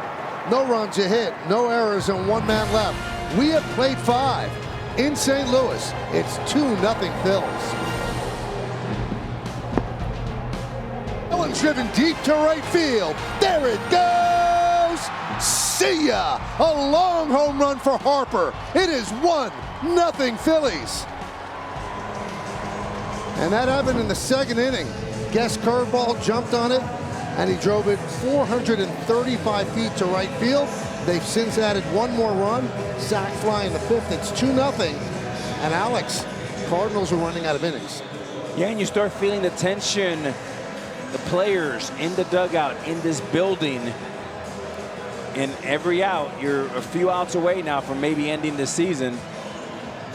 And if you're Montgomery, hold them right here and give the Cardinal offense a chance to come back.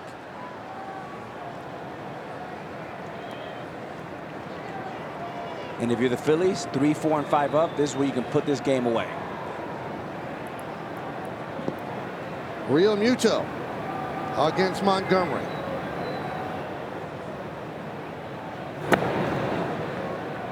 Montgomery got the final 2 outs in the 5th in relief of Miles Michaelis. And Miles now a very interested spectator.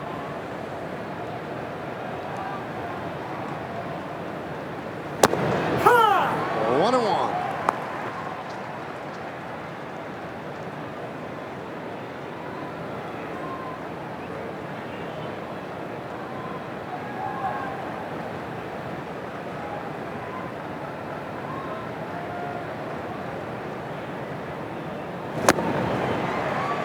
One and two.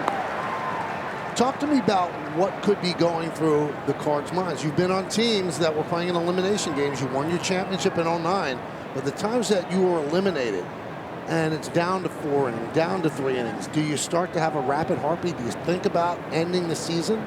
There's a lot of things going through your mind, and you can see kind of, tea time in a couple of days.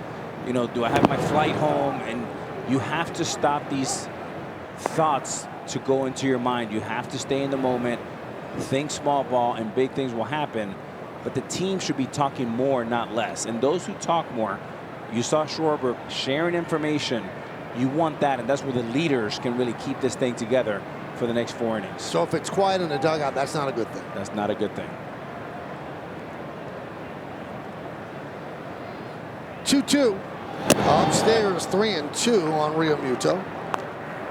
JT, fly ball to center, and he also walked. You want to keep him off base because obviously he's a threat to go with his 21 stolen bases. Quiet in the crowd, quiet in the dugout. Both are not good for the Cardinals. Just a bit high as Real Muto starts off the 6th with a walk. That puts a runner on for Bryce Harper. So if I'm Bryce Harper and I see that pitch that you said is a little bit high, that was a fastball 94. I just got struck out with a curveball last at bat. I may say there's no way he's going to throw me a fastball because he has no idea where it's going. I'm going to look for a breaking ball or a little slider and try to do exactly what I did in my first at bat. That's what Bryce Harper is thinking or should be thinking.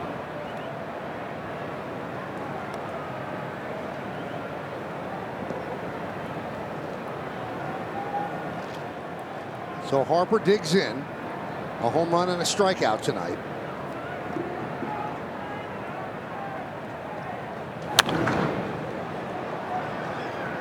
Fouled away the fastball, 0-1. The shift is on. 3 infielders on the right side for Harper.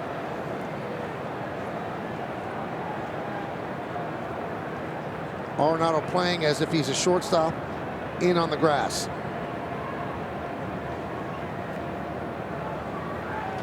Grounded up the middle and through for a base hit.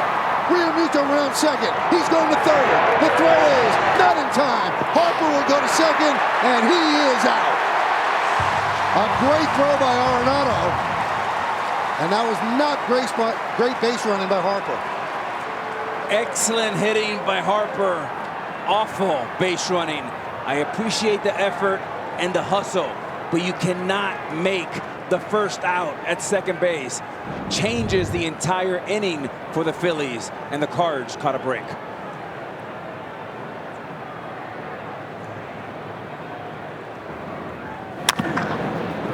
Aggressive by Realmuto. I'm going to third. The throw came all the way to third. But quick thinking by Arenado on a strong throw to get Harper. And a Cardinal sin by a Philly. Great play here by Arenado. Just a rocket right on the money.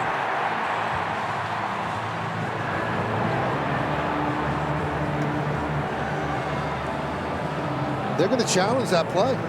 And he may have snuck in there.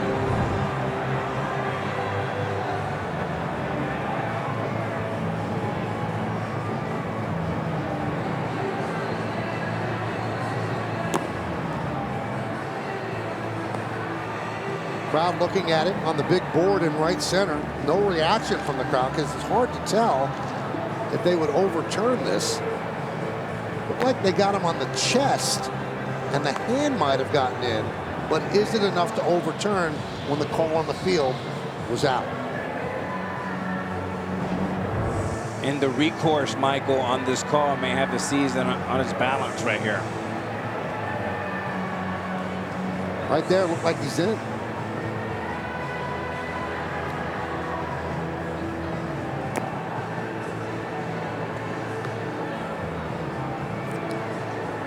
I think he's safe. Here we go. After review, the call at second base stands. The runner is out. Wow. Philadelphia will lose its challenge. Wow.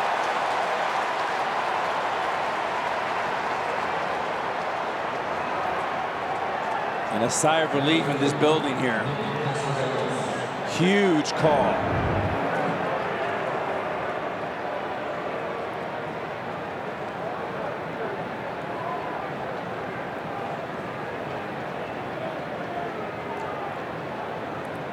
But with a runner on third and 1 man out, they bring the infield in for Castellanos.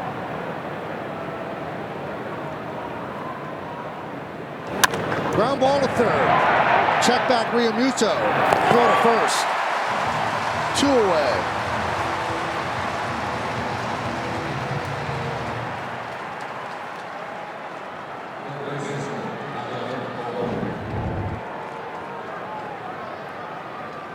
You know, you have a decision here to make. If you're the Cards, Bohm, a very good hitter, and you have the lefty on deck. And me personally, I'm walking Bohm. I'm not even messing around with him, and I'm attacking the lefty. And that's exactly what they're going to do, Alex. So an intentional walk to Bohm. Now does Rob Thompson counter off the bench, or does he stay with Marsh? The reason you don't is because you're ahead, Michael, and you want to. Defense is more important. If you're behind, absolutely you pinch hit for him.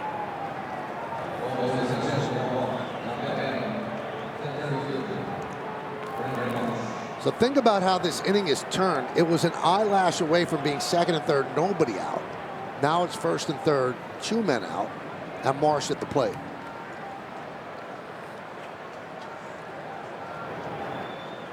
And that's the first break that can go the Cardinals' way. They can get out of this.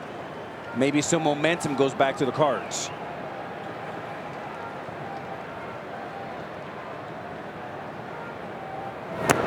strike.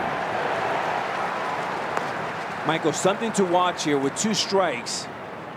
You may have Rob Thompson put the runner in motion, maybe try to steal a run. Especially with 2 strikes, Arenado go way off the bag, and Realmuto runs pretty well.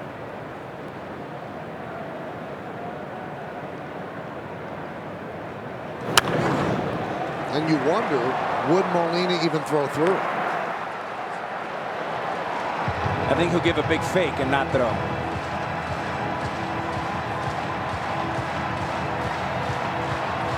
But right now, not a bad idea to throw to first base if you're the Cards, just to keep everything in check.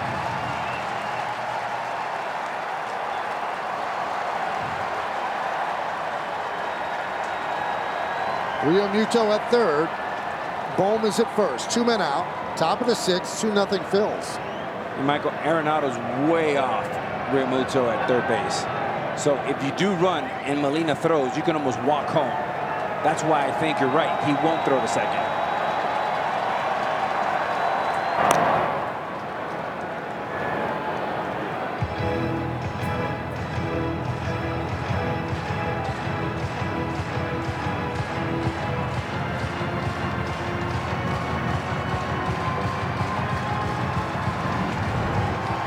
And here's Yachty moving Arenado in. I think they're listening to us, Michael. There you go, right there. That's what I'm talking about. And he wants to get in a rundown. He wants to get in a rundown. This is great. He's out. He's out Great before play. the run crosses. Michael, I think they're listening to us up here. Do you think Bohm should have just taken second? No, I think he did the right thing. It was worth the risk, and that's what you're looking for right there. We talked about that. Looked like it could be a big inning for the Phillies. They get nothing out of it. We'll go to the bottom of the 6th. Wildcard Series on ESPN, presented by Hankook Tire.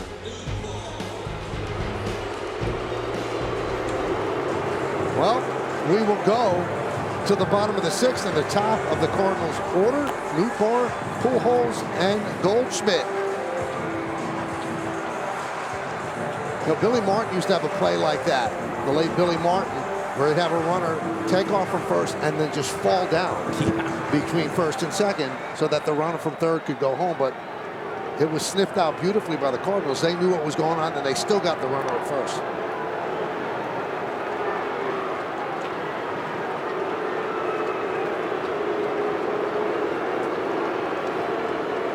So here's Nootbaar. 2-0 Phils.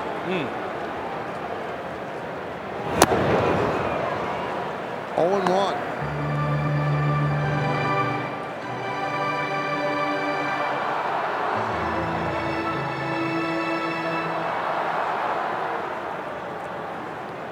Two, 3-1 Phils. 0-2-0 Cards. You know what I like, Alex? Playoff baseball. Good teams sniff that out, and good teams take those chances. Absolutely. So the Phillies took a chance, and the Cardinals handled it beautifully.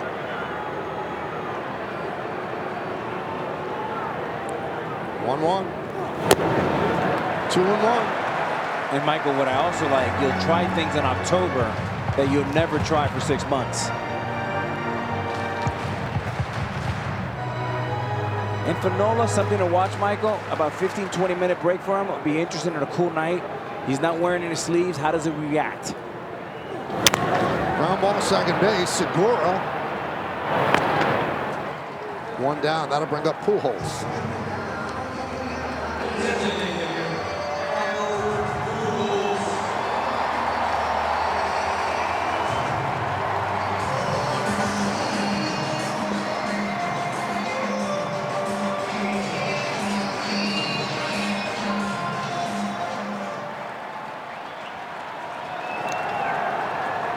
One out, and here is Pujols. He is 0 for 2.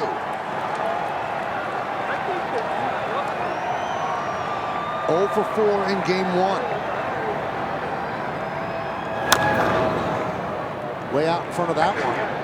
0-2. Check that, 0-1.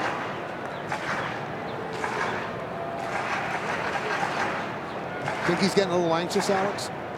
Well, yeah, I mean, in his mind, he's starting to think this might be one of my last 2 at-bats, and I want to do something big. Whip foul. Now 0-2. Let's go down to Alvin on Albert Pujols. Yeah, and guys, a lot of people have been wondering, given his hot second half, if he would come back one more year, but he's not going to do it. He actually told me recently that the reason why he declared in spring training that this would be his final season was to guard himself against the temptation of coming back for another year. He told me recently, quote, "I could put my mind into next year and prepare myself, and I can still play 2 or 3 more years if I want to, but I'm tired, I'm done. This is where Albert Pujols' career ends." Popped up. Long run for Hoskins. Can't get there. Alex, 2 or 3 more years. Was he Tom Brady? You would have to put me in a hospital if I played 2 or 3 more years in my end. Well, that's a souvenir off the bat of Albert Pujols. But I've known Albert over 20 years, and I got to tell you, I mean, I've never met a player that loves, that respects, that works harder at the game than this guy. I mean, he's like Breaking Bad. I mean, he is all about the process. Ground ball. Yes. Through for a base hit. Well, that's his first time on base in this series.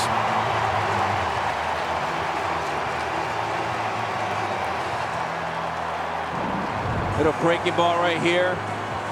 Pujols waits back on it and gets it through the infield. Has hit 3 or 4 balls really hard and gets this one to get through. And maybe a start for this Cards offense. Well, that brings up Goldschmidt, the presumptive NL MVP favorite, as the tying run. 0 for 2 tonight. 0 for 3 yesterday with a hit by pitch. He's trying to tie it right there.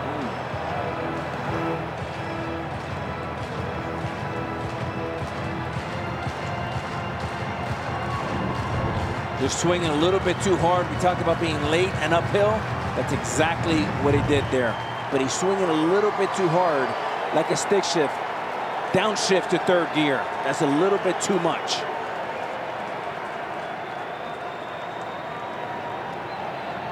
Well, most of his numbers compiled the first 5 months of the season, and he struggled in September. That's why some might have an opportunity to grab that MVP, whether it's Arenado or Machado. And if I'm Goldie in the play right now, here's what I'm thinking. Get my foot down and stay on top. Stay on top. Stay on top. When you say stay on top, layman's terms, what does that mean? That means that I want to make sure that I do not swing underneath the ball, and I want to swing on top of the baseball and think like I'm swinging down, because with this velo, I keep swinging underneath the ball, and I'm late. So get on time and stay on top. Keep those shoulders nice and level.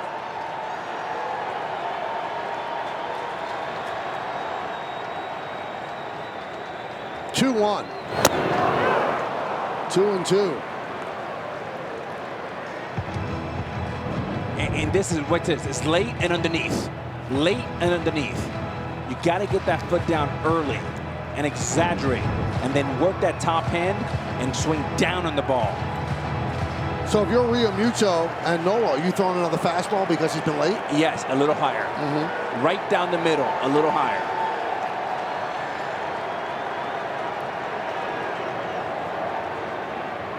And the pitch. He fouled that one back.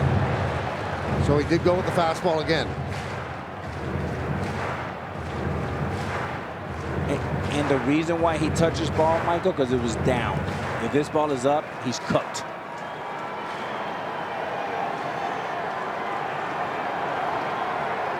Arenado watching on deck.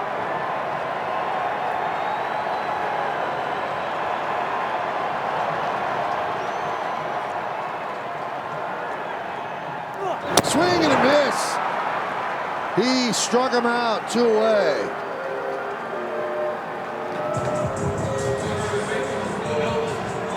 Let's see how they went at him. And just watch this sequence here. A lot of fastballs and finally the cutter, but he's late on every single one, and he's underwater. He's underneath the ball, working uphill like a golf swinger. Late.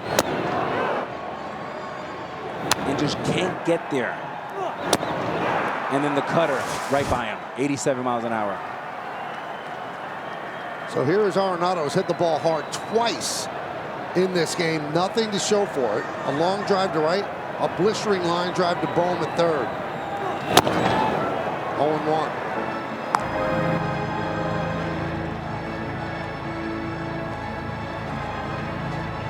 And Nola's not messing around. He looks more like Nola Ryan. I mean, the truth is, he's just throwing it as hard as he can, and he's going right down the middle. Hit it if you can.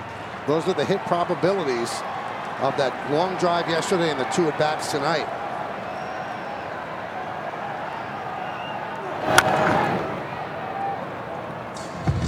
So that would mean that the Babbitt gods are not looking kindly at Arenado. Babbitt is batting average on balls in play. If you have a great season, you can have some luck in it. If you're struggling, luck's not going to play in your favor. And Arenado's thinking right now, forget hit the ball hard. Give me a blooper. Just let me get some green grass. Pujols, he's at first. Held there by Hoskins. 0-2 on Arenado. Nola deals. Outside, 1-2.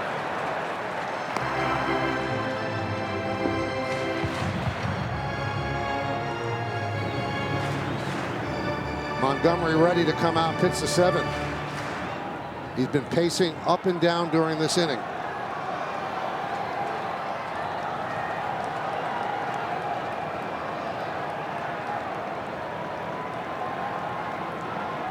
One-two. Kind of a protective swing there. Stays alive.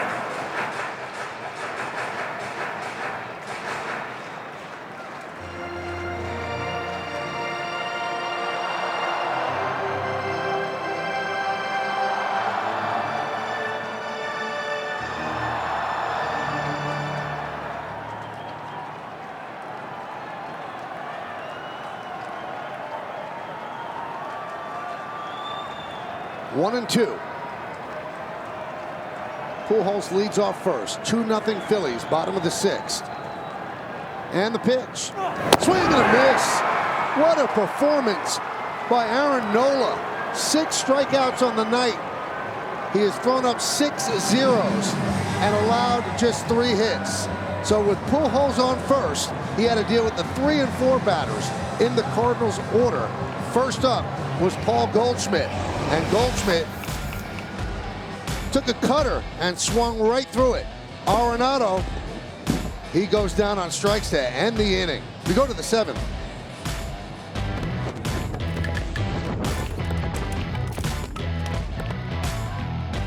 Rivalry game between the Raiders and Patrick Mahomes and the 3-1 Chiefs.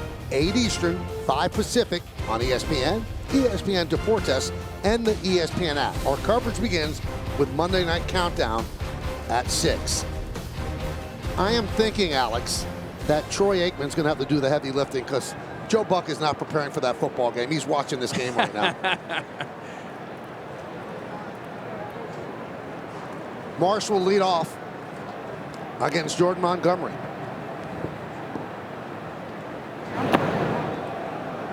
One and 0. Marsh struck out looking, then laid down a beautiful sacrifice bunt in the 5th. That led to the Phillies getting their 2nd run. It's 2-0 here in the 7th. Phillies win, and they move on to the division series against the Braves. High drive, right center field. And that ball is going to be in there. And it bounces over the wall and into the seats for a double. Right between Yepes and Nootbaar for a double. And the Cards catching a break there because it would have been a stand-up triple. He was flying around second.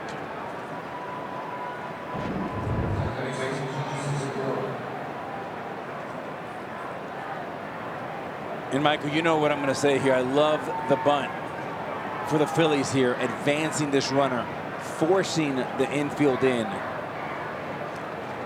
I just got a text from Joe Buck. He said he's already done his work. So he's locked and loaded for Monday.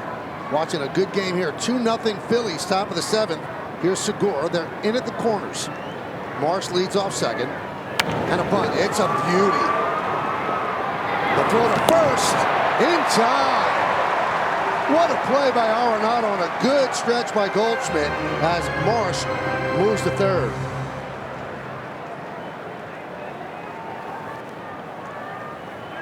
Actually, Donovan took the throw of the second baseman.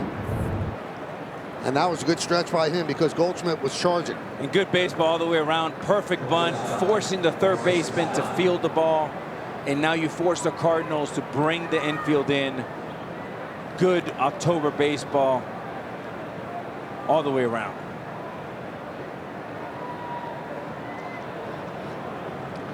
Obviously, the Cardinals have to bring the infield in. Here's Stott, the lefty, against Montgomery. First batter Montgomery faced in the 5th, he walked him. Stott has changed the way he's hit, Alex, and he got advice from Segura, who said, why don't you use your 2-strike approach all the time? This was late in the season, and the first 10 at-bats after Segura told him that, 6 for 10. I love that. Well, now he has 2 strikes. And Michael, if you're looking at the way Marsh is, this is where you read body language as an infielder. His secondary lead is telling you that Rob Thompson has the contact play on. So as an infielder, you want to make sure you're ready to go. You got to catch and throw. Very aggressive secondary lead telling you that he's going on contact. The 0-2, swing and a miss, no contact. Stott down on strikes.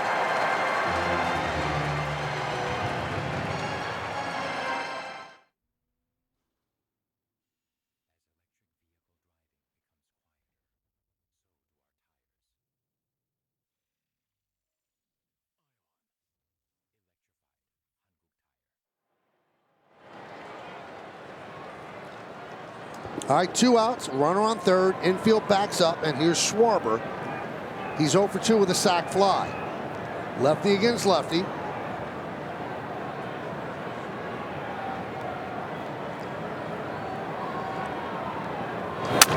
Shattered bat, foul ball.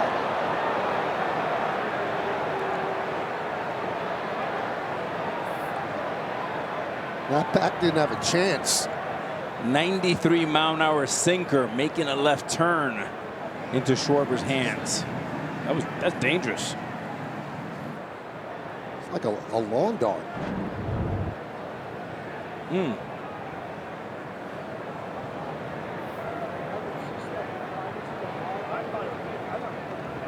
Great hang time.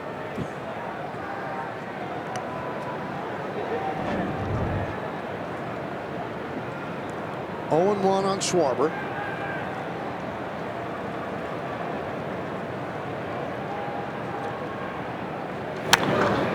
(0-2).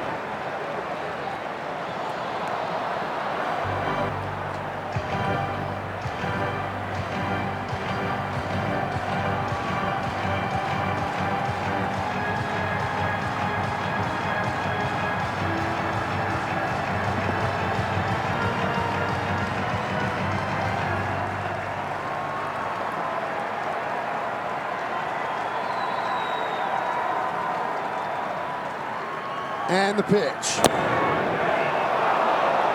Just missed. 1-2. Marsh led off with a double. Moved to third on a sac bunt. Then Stott struck out and a 1-2 count on Schwarber. We're in the 7th. 2-0 Phillies.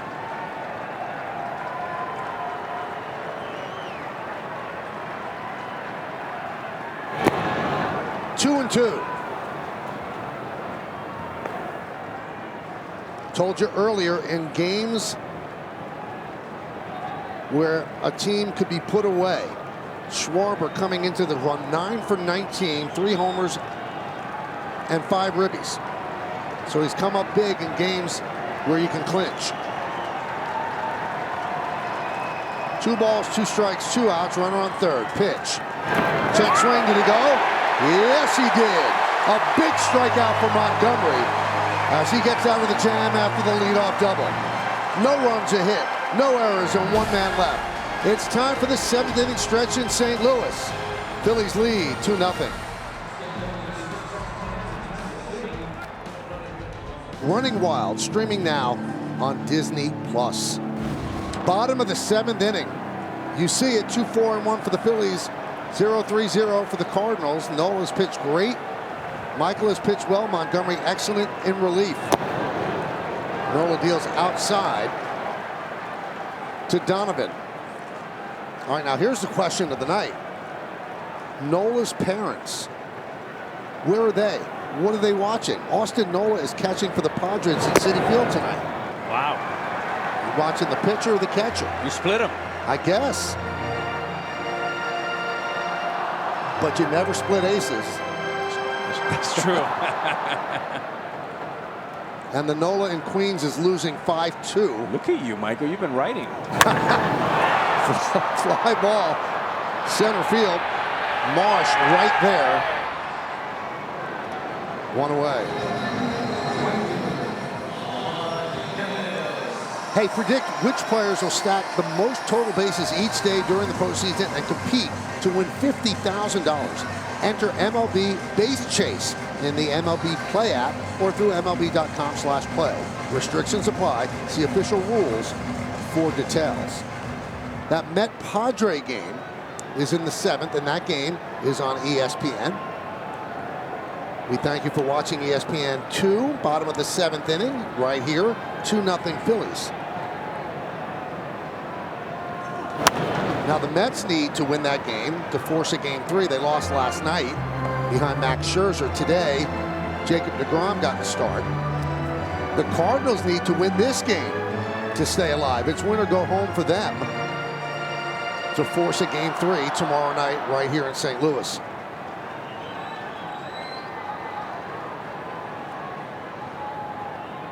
Now, how badly do the Mets want to win that game? Buck Showalter brought Edwin Diaz in the 7th inning in that game. Wow. You're talking about aces going all in. 1-1. Yepes is 1 for 2. 2-1. And if you're the Cards, you have 2 goals this inning. One is to score a run, or 2, obviously. But the second is get Nola over 100, 105 pitches, and maybe get 6 outs from that bullpen.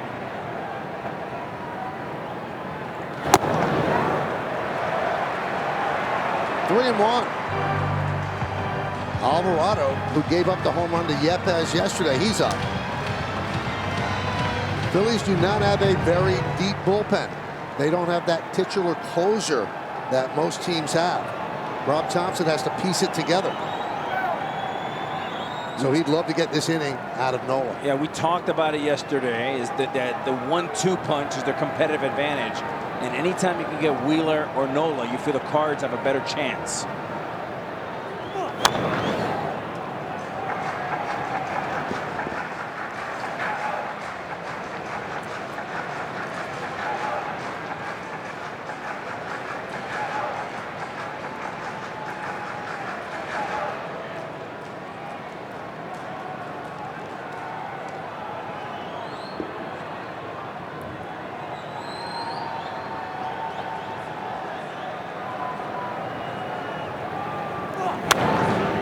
Foul back.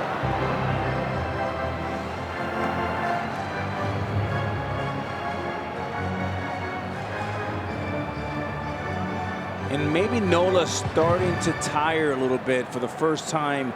3 or 4 pitches this inning he's missed, and missed badly. Arm side.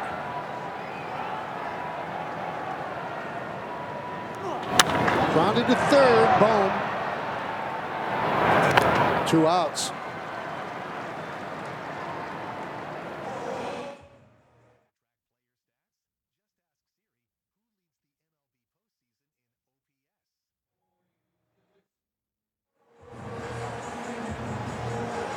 So 2 down, and that'll bring up Dickerson.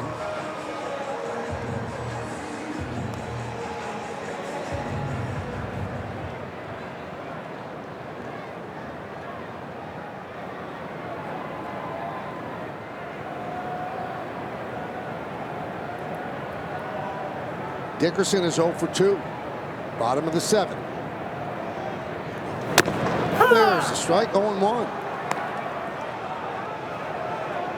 I am told that the Nola family, they were in Queens last night, in St. Louis tonight. Nice.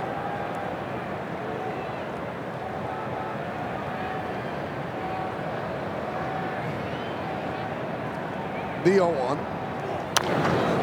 0-2.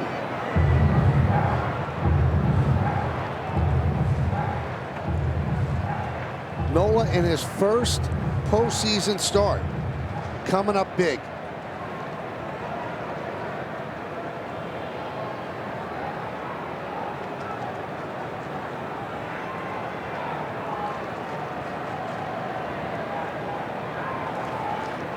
And the 0-2. Lined into center field. It is a base hit. So a 2-out single for Dickerson. That brings up Molina. And Michael, I'll tell you why that hit is big. You want to clear Molina. For next inning, you would rather have Edman, who's a second leadoff hitter, start that inning. Well, that's going to do it. That base hit knocks Nola out of the game. So Rob Thompson will go to his bullpen.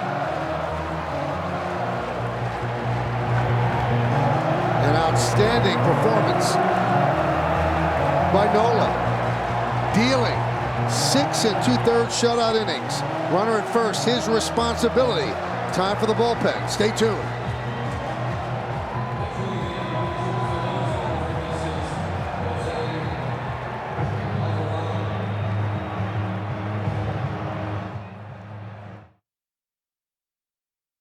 Here's the strikeouts. Changeup. Fastball. Curveball. Another wicked curveball. The cutter. And the fastball. Absolute magnificent night for the first-time playoff for Aaron Nola. 6 2/3, just 4 hits, 1 walk, 6 strikeouts.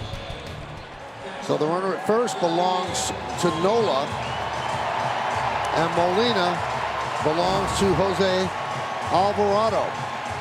Well above the major league average for strikeout rate, and a little bit above the average for walk rate. 3.18 ERA. He gave up the home run yesterday to Yepes.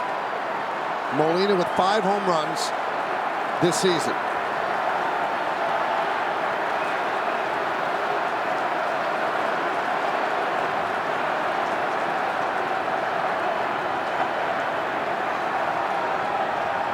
Dickerson leads off first. The big left-hander deals. Strike.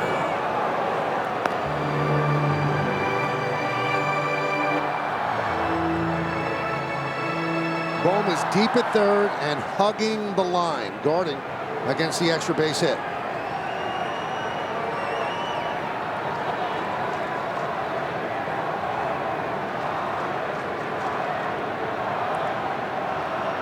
And the pitch outside, 1-1. Alvarado's money pitch is that cutter riding in on the hands of the right-handed batter. He didn't get in enough on Yepes yesterday.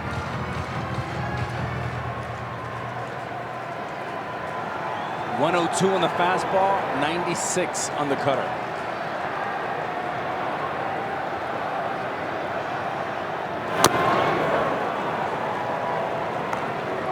One and 2. The home run yesterday was on a 95-mile-an-hour cutter. Today, 3 fastballs in a row. When you make adjustments as a young pitcher, they're saying if you're going to get beat, go with your best. So far, it's been 101 plus.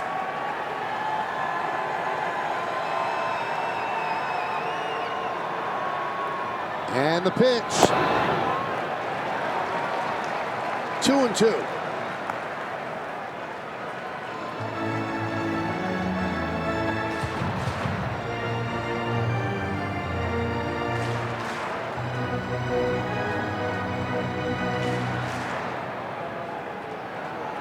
Pujols, laser focused on this at bat.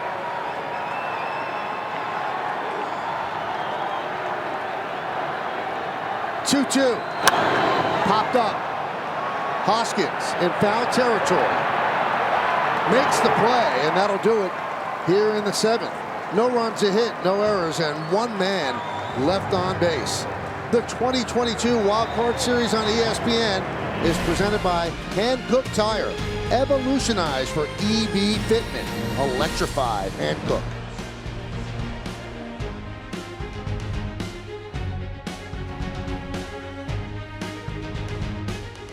Force of Game 3. It'll be tomorrow. It'll be on the ESPN family of stations. Stay tuned. Watch SportsCenter will tell you exactly where it's going to be.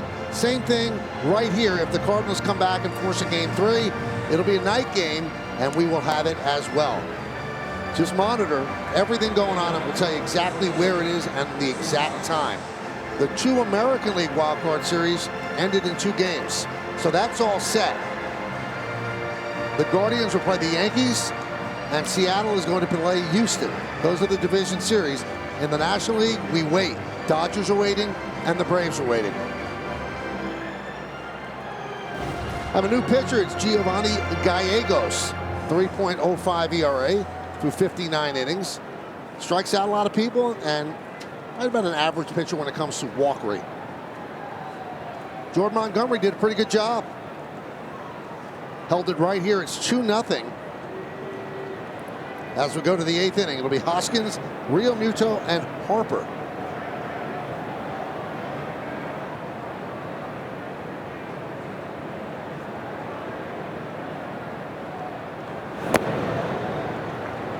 In the bottom of the 8th inning, it's going to be 9-1 and 2 in the St. Louis order. 2 is Albert Pujols. Might that be, could that be his final at bat? Cardinals are trying to avoid that. 1-0. 1-1. Hoskins 0 for 3 tonight.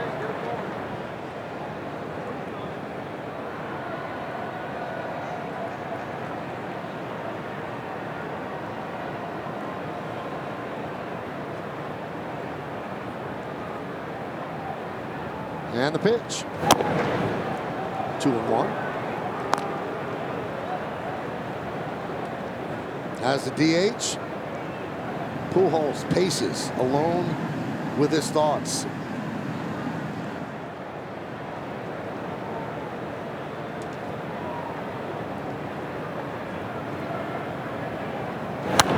Foul back here, 2-2.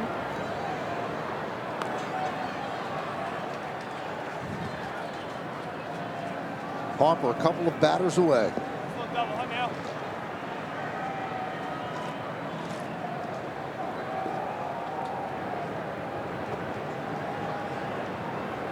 Jam-packed Busch Stadium. Quiet right now.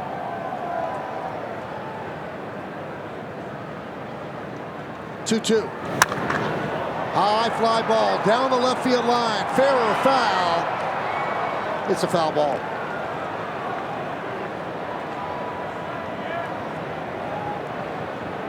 And a souvenir.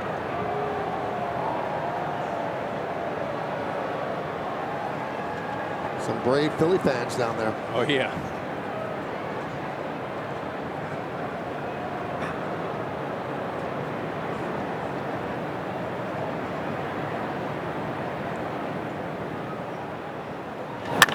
Ground ball, short. Edman.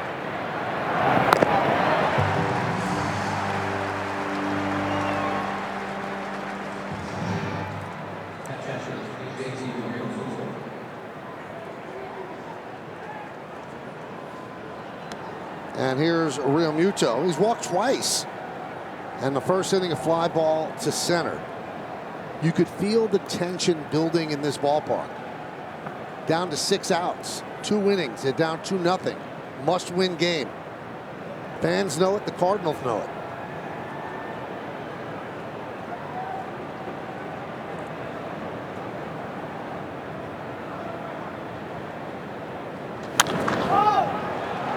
Sky high pop up. Who's going to get it? Edman. Well, let's take a look at today's Moment to Remember, brought to you by the Wells Fargo Active Cash Credit Card. That was in the second inning. Harper goes yard, 435-foot home run. That put the Phillies up 1-0 and unplugged the crowd in the second inning. Harper is 2 for 3 tonight.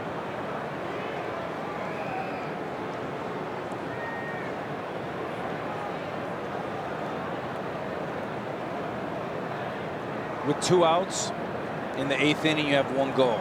Keep him in the ballpark. Keep this game 2-0. Castellanos on deck, right on right. Be smart here.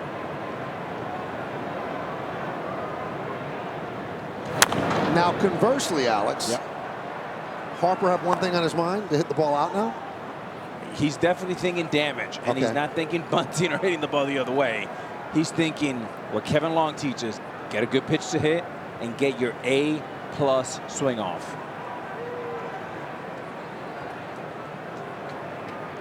Oh, 1 on Harper. Gallegos deals. Ground ball to first. Goldschmidt flips to Gallegos, and that'll do it as Gallegos retires the Phillies in order. Albert Pujols coming up in the bottom of the 8th. Phillies up 2-0.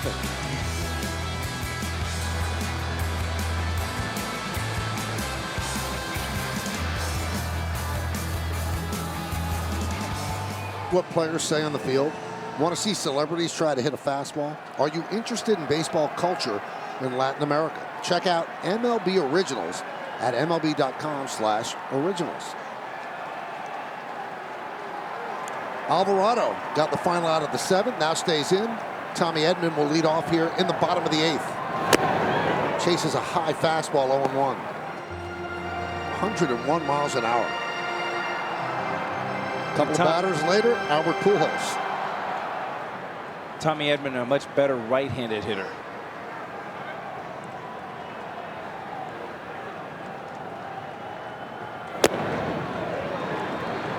One.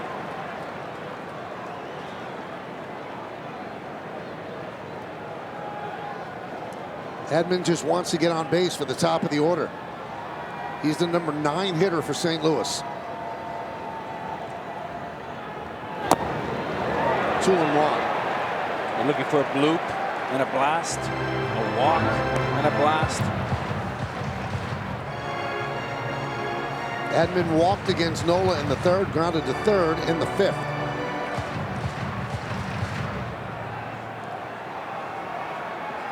Alvarado on in relief of Nola.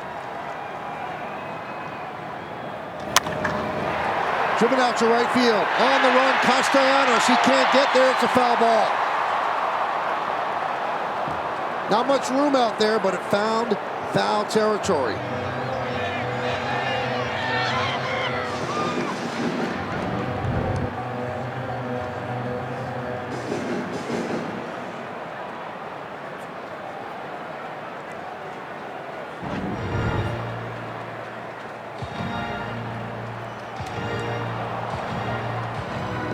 Edman comes all the way back.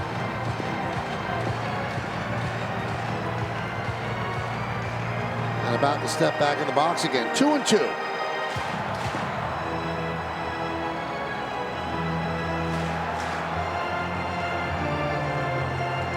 Hoskins way off the line at first.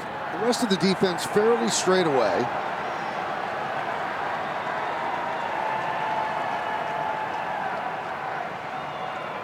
Two. Grounded to Bohm. He makes the pick. Fires to first. 1 away. Well, the MLB postseason continues with the Division Series, and that starts Tuesday. Fox and FS1 will have coverage of the National League with the Dodgers and the Braves waiting for those wild card winners. And TBS will have the American League. It's going to be the Astros and the Mariners, and the Yankees and the Guardians. That's set. National League Division Series not set. Here's Nootbaar. It'll be lefty-lefty.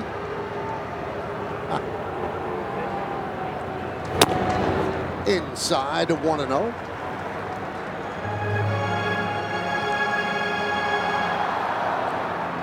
Postseason baseball is so exhilarating. Every single pitch is important.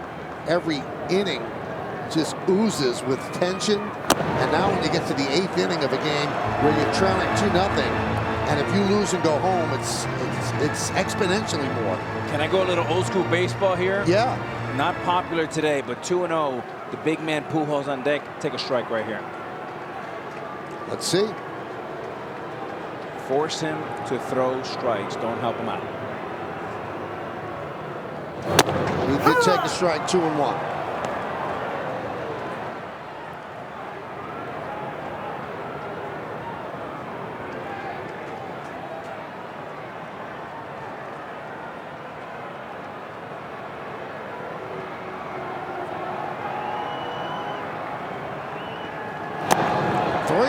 And again, as Alex said, Albert Pujols is on deck. And maybe force him to throw another. The pressure's on him to throw strikes. You don't have to go out and get a base hit. A walk is just as good. 3-1. 3-2. And now he has to protect the plate. 3-2 count.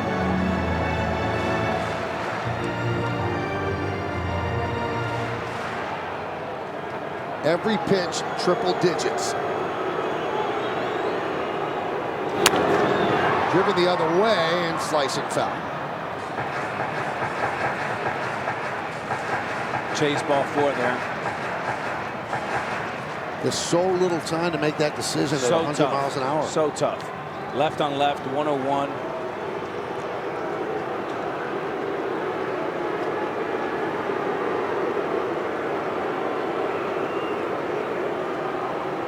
Crowd with the new chant.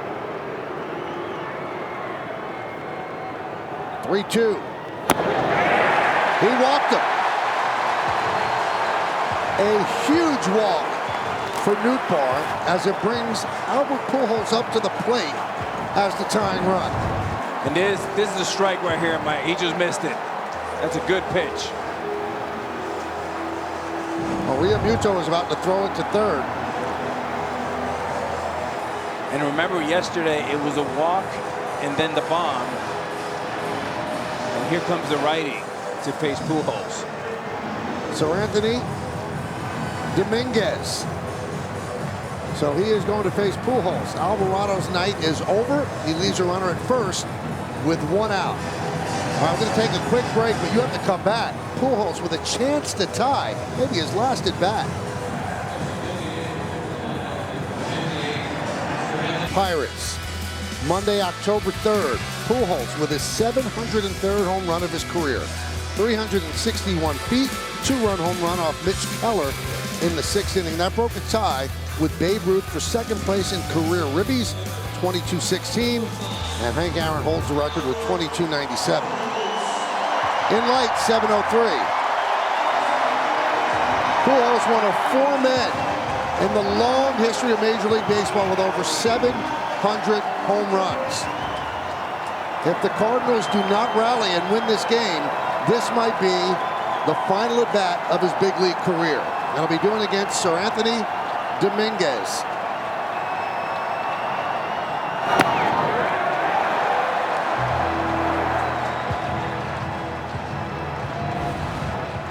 A 3 ERA in 51 innings. He can strike people out. He can also walk some.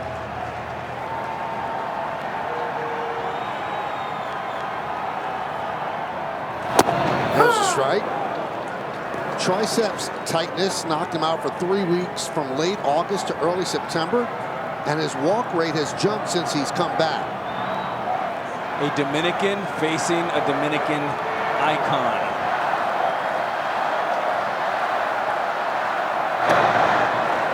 Pujols with 13,041 career plate appearances in the regular season, 360 more in the postseason. Quite a career. 3-time MVP, 2-time World Series champion.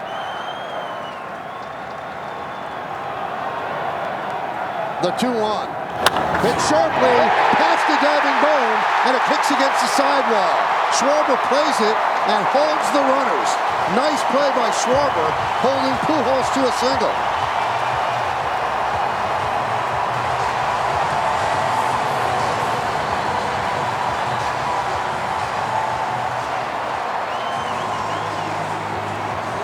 And that is going to do it. They're going to send out a pinch runner because that runner is the tying run.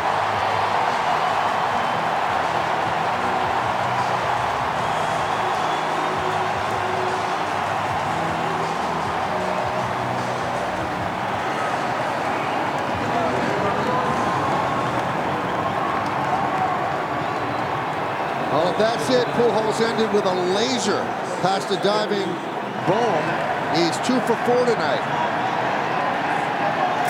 Here's Paul Goldschmidt.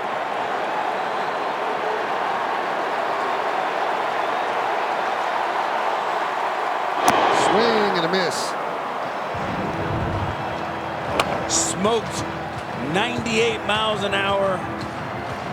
The Phillies catch a break there. That ball could have been a double, but got a nice break. Smoked it. Ben DeLuzio pinch running. 0-2 on Goldschmidt, who is struggling mightily. Count 0-2.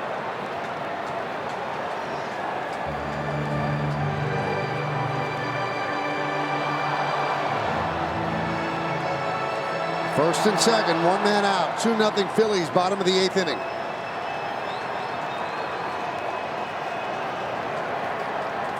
And the pitch. 1-2.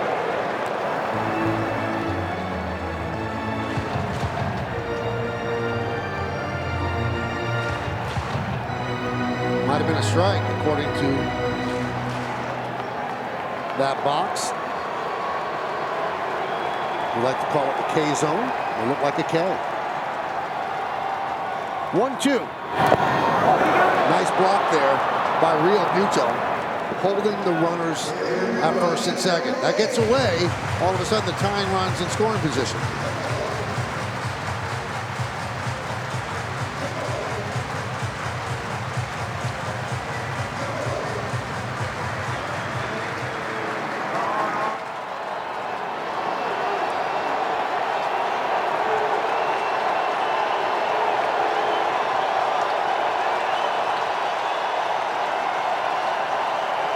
Two and 2 on Goldschmidt. And the pitch. Foul back.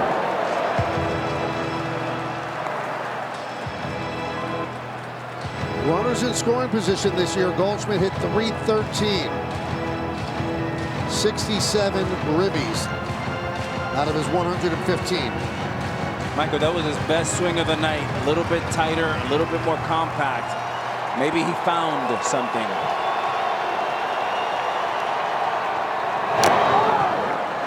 Still 2 and 2.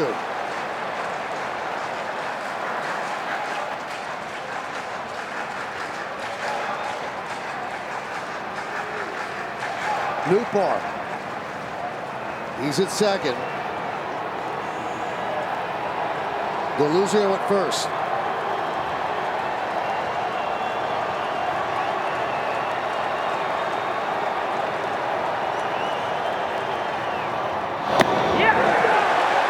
Now, how significant is DeLuzio at first?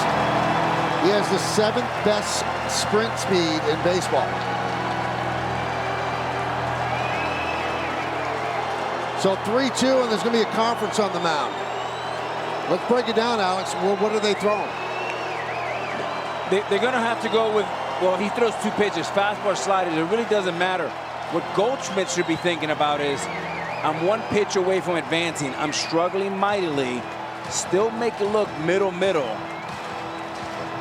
but do not chase. Pass the baton to Arenado. Eflin, who closed yesterday's game, he is up in the pen. But after Goldschmidt, Dominguez still has to face another batter. That's Arenado on deck.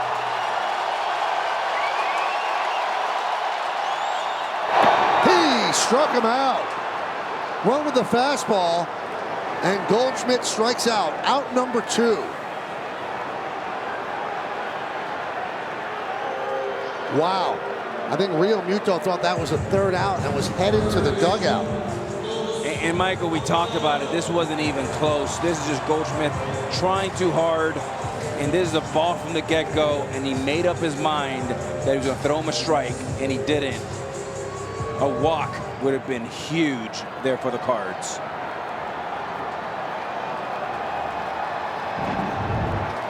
So here is Arenado.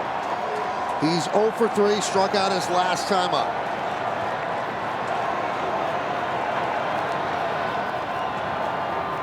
He is one of the more valuable players in the National League. He could win the award. His teammate Goldschmidt could win the award. Manny Machado of the Padres certainly could win the award. This is a big spot right now for Arenado. Cards 0 for 5 tonight with runners in scoring position.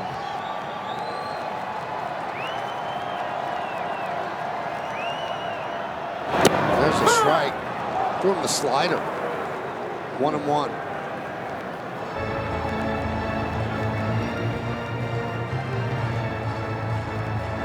Seemingly everyone in this ballpark standing.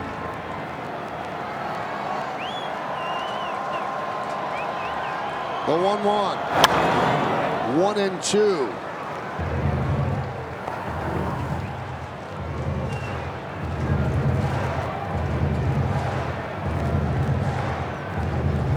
Most of the Cardinal fans almost seem as if they're holding their breath.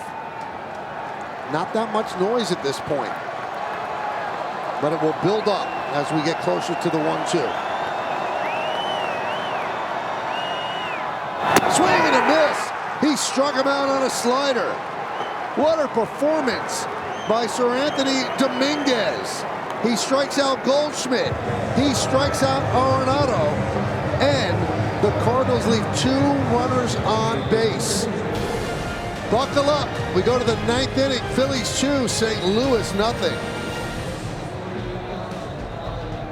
Drama to end the 8th inning. 2 big strikeouts, Alex. And the 2 guys that are running for MVP with the season on the line.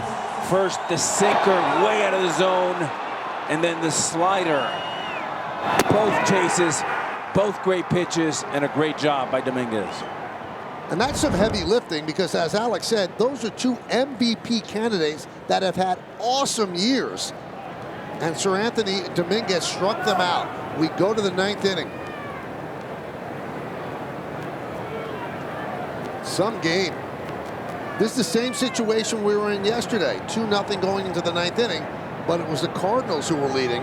Now the Phillies are leading, and they have 3 outs to get before they move to the division series. Jordan Hicks will come on for the Cards.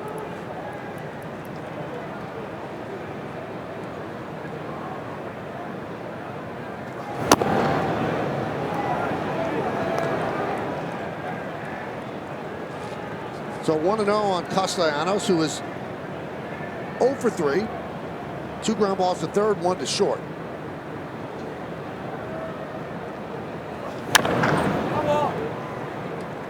Well, Alex, if that was Albert Pujols' last at bat, he ended it with a signature missile. 98 miles an hour and a rocket. And a nice standing ovation from the Cardinal faithful. Now, who will close for the Phillies? It looks like it's going to be Eflin, who got the final 3 outs yesterday. He didn't get a save, but he faced 6 batters, 3 of them reached, 1 run, 22 pitches.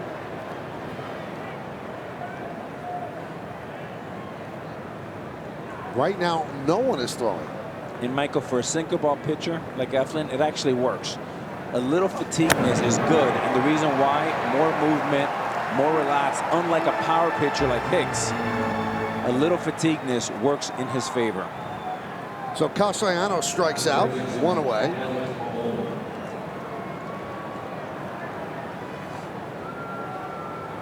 Here's Alec Bohm. There's no MVP in this round, but if there was, Bohm would be right there as one of the candidates. Unbelievable defensively. If you said to the Phillies fans early in the year that Bohm would help with his defense advance to the next round, you'll win a lot of money on that. Outstanding defense and good hitting. Scored the second run after he led off the fifth with a double to left center.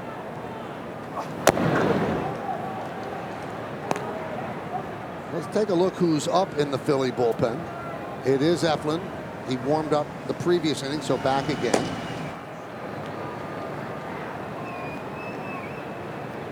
Bohm 1 for 2 and was intentionally walked. 3-0 on the Philly third baseman.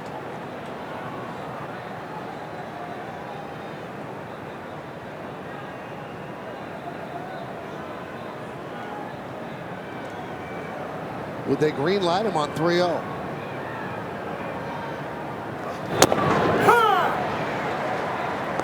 Now this is a loose Philly bunch. Alex and I poked our head into the indoor batting cage, and Kevin Long, their hitting coach, it's like Mardi Gras in there. They're all laughing and joking and screaming, and they're doing their work, but he's got them feeling good about things.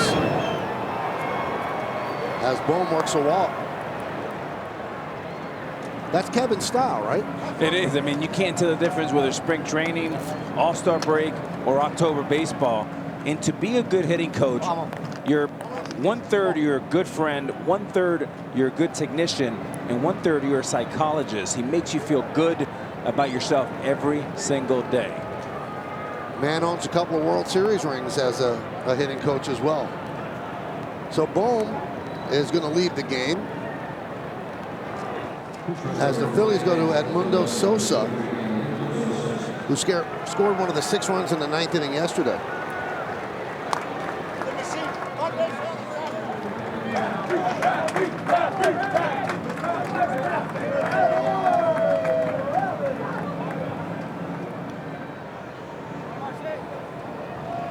So Sosa has great speed. Let's see if they have him go. Marsh at the plate.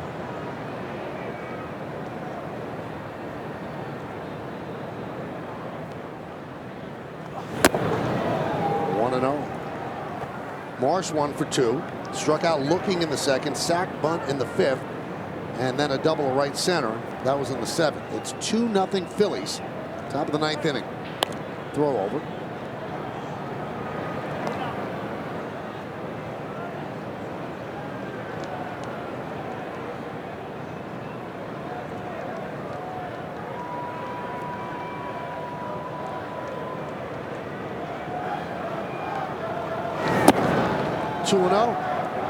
And Michael, when you look at the Phillies, extended outings by the starters and handing the ball over to your most trusted back of the bullpen guys shows that it is the recipe for success. Very hard to win consistent in October with a 5 and dive.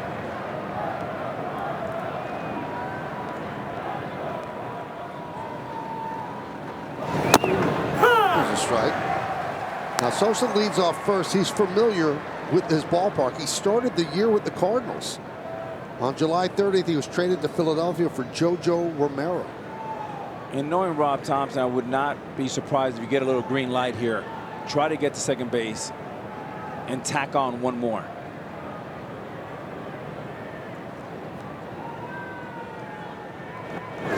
Up the middle, grabbed by Hicks. There's one.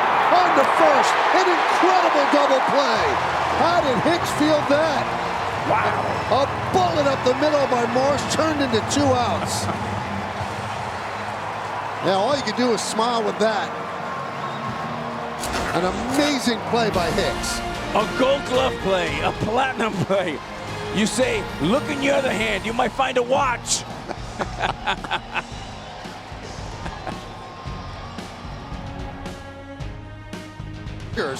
Of Albert Pujols, Molina,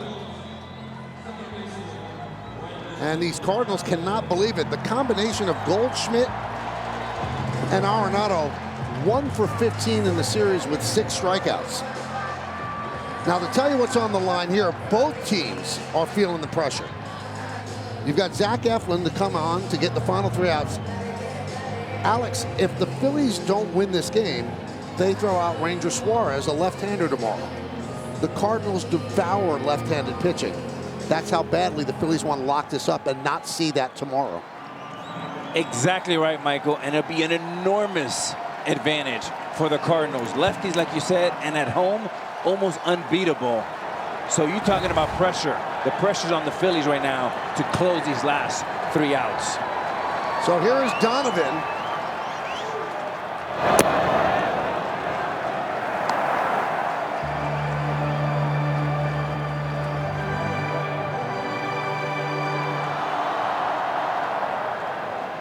So Sosa takes over at third. And there's a strike to Donovan from Eflin. 1-1. Donovan, Yepez, and Dickerson. 2-0 Phillies trying to close it out.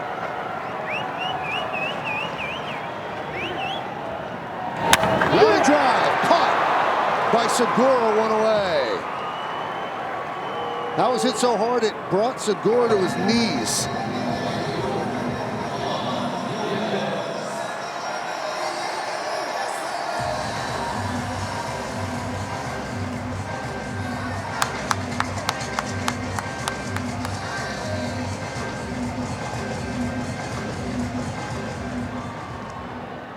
Here's Yepez.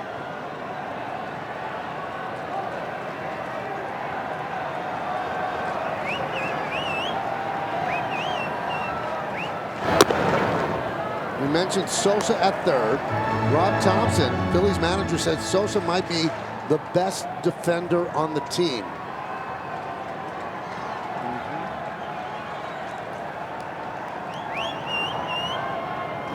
And a strike, 1-1. Yepez 1 for 3 in the game. A single left and 2 ground balls to third.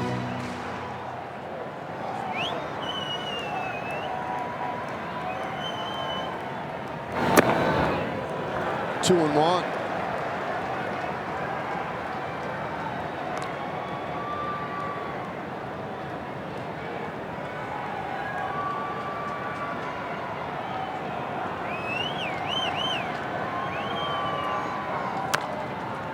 Now 2-2.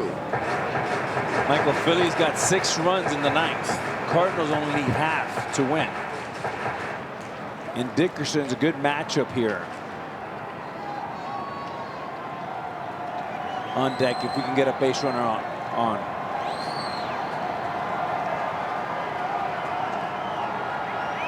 The 2-2. Fly ball. Castellanos. 2 outs, and the Cardinals season 1 out away from ending.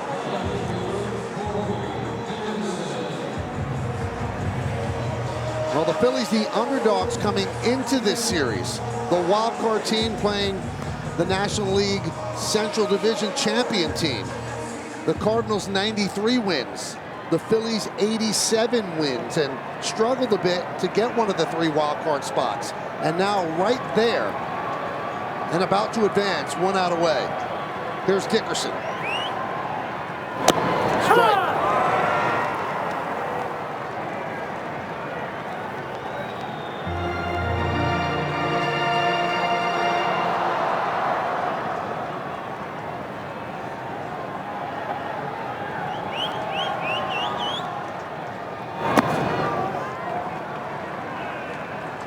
We talk about Pujols and Molina. Could be Wainwright's final game as well. Arenado can opt out of his contract. It could be his final game here in St. Louis. So much at stake with 1 out remaining here in the bottom of the 9th. Check swing. Did he go? No, he did not. And Michael, if you're Yadi Molina and you're on deck, you're just praying. Just give me 1 more chance. I do not want to end a 20-year career on deck. Dickerson has to get on for that to happen. Now a strike away for the Phils.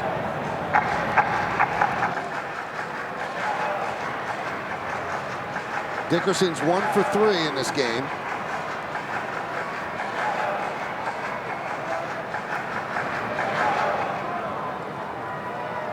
All of this probably hard for the Cardinals to grasp. Up 2-0 going into the 9th inning in game 1. And now 1 out away from getting swept out of the postseason. 2 balls, 2 strikes, 2 outs. And they're still alive, a base hit to left field. Dickerson serves one to left, and that'll bring up Molina.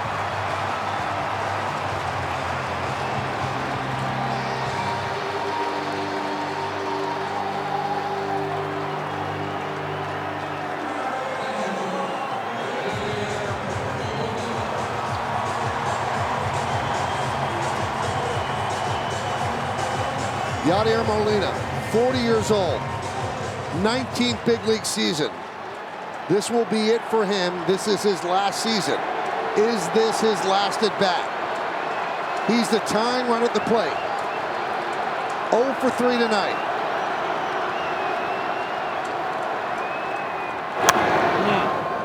0-1.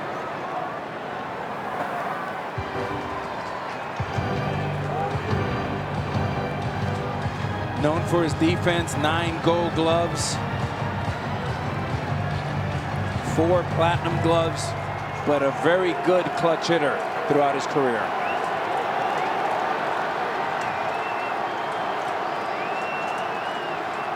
And the 0-1. Strike away, 0-2.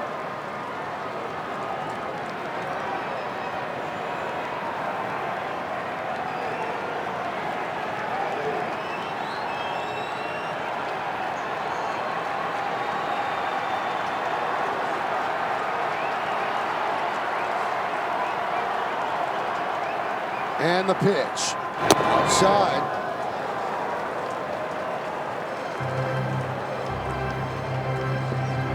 Molina ended yesterday's game with a strikeout.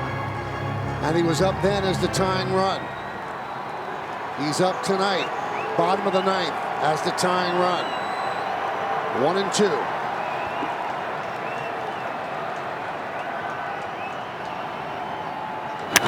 Served into right center field. It is a base hit. Dickerson will go to third, and the Cardinals are still alive.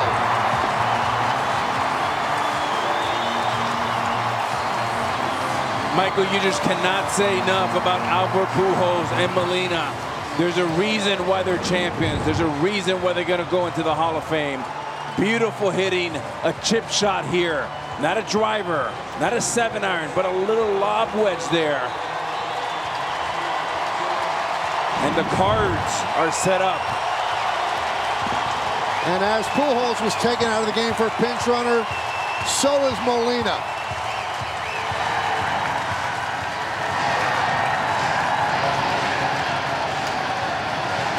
And St. Louis, Missouri, an incredible baseball town. They love their Cardinals. Players love to play here, showering both Molina and Pujols with so much love and affection for their great careers and trying to keep alive this season. As Caleb Cotham, the pitching coach, comes out and talks with Eflin.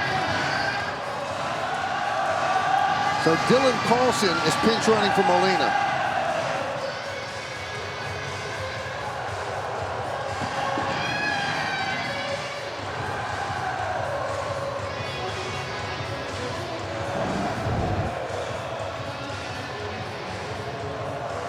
And a great way to end, no matter what, for Pujols and Molina. Like a proud brother.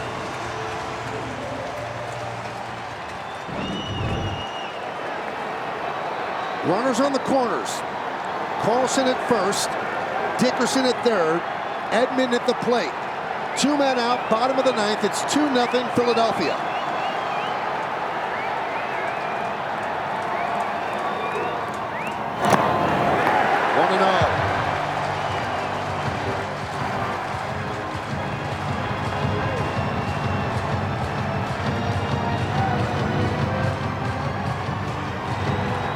The wall of sound building here at Busch Stadium.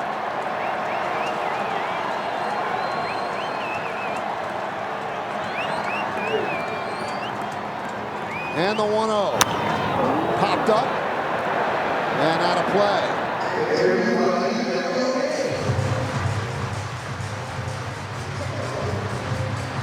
In two cities in this country, St. Louis, Philadelphia, the fan base watching, edge of the seat, rocking back and forth.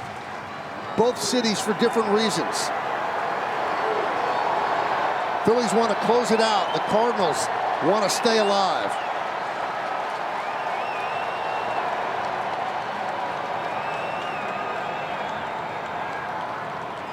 And the pitch. Again, the Cardinals down to their final strike. Dickerson was down to his final strike. Single. Molina down to his final strike. Single. And now Edman is down to his final strike.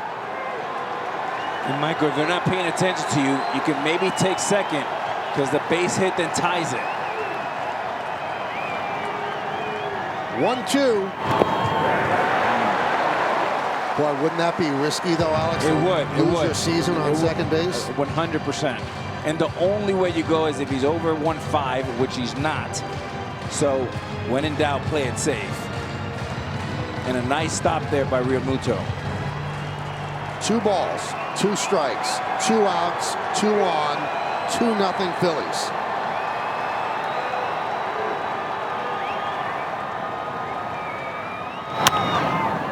Popped up. Will Sosa get there? Yes, he will.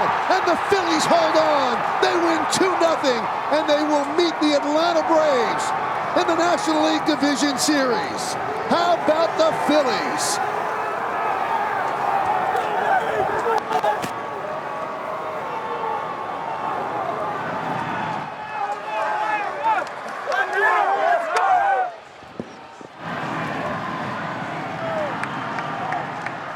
Harper with a big home run. A sac fly brings in the second run by Kyle Schwarber. And the Phillies celebrate, and the Cardinals' season is over.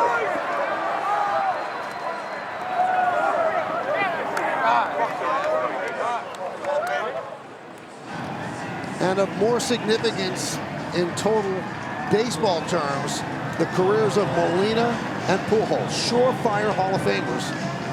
Those careers just ended. And down to their last at-bat, Michael, unbelievable. Fierce competitors, never give up, gritty, 2-strike hitting. And you just cannot say how Pujols, Wainwright, and Molina represent this great city, this great baseball town, and what they call baseball heaven here in St. Louis. Down 2-0 going into the 9th inning. Yesterday, they score 6 runs. They win that one 6-3. And today, a great pitching effort by Nola following the great starting effort by Wheeler. And the Phillies defy the odds. They're a gutty, gritty, scrappy bunch with a manager that they play hard for and that they love. And now they move on to face the Braves. From their ownership group, from John Middleton, to Dave Dombrowski, Rob Thompson, and this great team. They've been teased a little bit the last 5 years. And this September they closed, limped in, and here they are advancing in a very dangerous group, playing with a lot of confidence.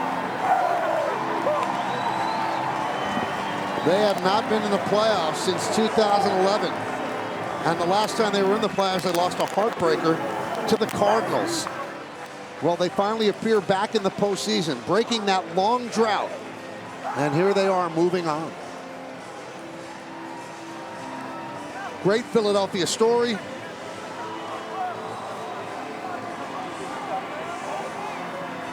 As they sap the spirit of St. Louis and end the Cardinal season. This is what October baseball is all about. It's stories like this, defying the odds. Big guys stepping up like Harper, hitting home runs like he hit. And then the drama with Pujols and Molina down to their final at-bats, both getting hits. clutch hit, setting everybody else to keep the season alive. But it couldn't happen. The Cardinals just fell short, and they deserve a lot of credit for an outstanding season, winning the National League Central. But it's the Phillies that will face the Braves in one of the National League Division Series. And now there's just one series that we don't know. Mets and the Padres 1-1. Who's going to face the Dodgers? We'll find out tomorrow night. That is a happy bunch of Phils. Yeah, and Michael, you know, it's not in October who's the better team. Sometimes it's who's the hottest, who's the healthiest, and who has the best weapons. And the Phillies, with a 1-2 punch, we talked about it with Wheeler and Nola, were outstanding. And remember, late in September, there were doubts about the Phillies getting in. They went into some losing streaks. People were saying, same old Phillies, they're going to choke this away. Rob Thompson never, ever doubted, kept his team feeling good about things, and here they are. Let's get it down to the field, and Alden has Bryce Harper. Thanks, Michael. Bryce, you guys advanced by winning back-to-back games in a really hostile environment, really pressure-packed games against an experienced team. What did that show you about this group and what it's capable of? Yeah, it's a really good team over there. You know, we knew we were going to come in here and, you know, play against a really good team. And, you know, we had a chance to come in here and win games, and we were able to do that. You know, our starting pitching was unbelievable the last 2 days. Wills and Nola absolutely came with it today and yesterday. And I'm just so excited for these guys, so excited for the organization. And, you know, we're looking forward to the next round. Seeing Zach Wheeler and Aaron Nola dominate the way they did those 2 games, what does that tell you about just maybe how dangerous this team can be for what awaits you guys now? Yeah, I mean, I think just having the starting pitching that we do, I mean, down the stretch, they threw the ball great. You know, we got Ranger probably going game 1. We're excited about that. And, you know, being able to have the bullpen we do, Sir Anthony threw the crap out of it tonight. And, you know, Eflin came in there and shut the door for us. So what a great group of guys we got. You know, we're excited to, you know, keep this thing going and get into the next round. And Bryce, I know you have a deep appreciation for baseball history. The way Albert Pujols and Yadier Molina went out with hits and getting those receptions from the crowd, what'd you think of that? Yeah, it's 2 of the best to ever play the game, especially at their positions. I mean, those 2 Hall of Fame players. They're going to be first ballot Hall of Fame players. And, you know, the game's going to miss those 2 guys. But for, you know, St. Louis to be able to do what they did for them and, you know, them, you know, being able to do what they did for them as well, what a great group they got. Bryce, thanks so much. Guys, back to you. Alden, thank you so much. So 3 of the division series are set. 1 is not. And that's the other National League Division Series. So the Mets and the Padres 1-1 in their best of 3. And tomorrow night, we will find out who wins that series and who will play the Dodgers. So the Braves and the Phillies begins October 11th. And then the Dodgers and the Mets or the Padres, that begins on October 11th as well. Baseball has itself an exciting postseason. Pretty heady stuff here in St. Louis, that's for sure. 2-0, the Phillies beat the Cardinals. 2-0, they beat them in this best of 3 wild card series. And Alex, there's a lot to unpack here. We've talked a lot about the Phillies, and I know your appreciation for Pujols and Molina. Obviously, their careers are now over.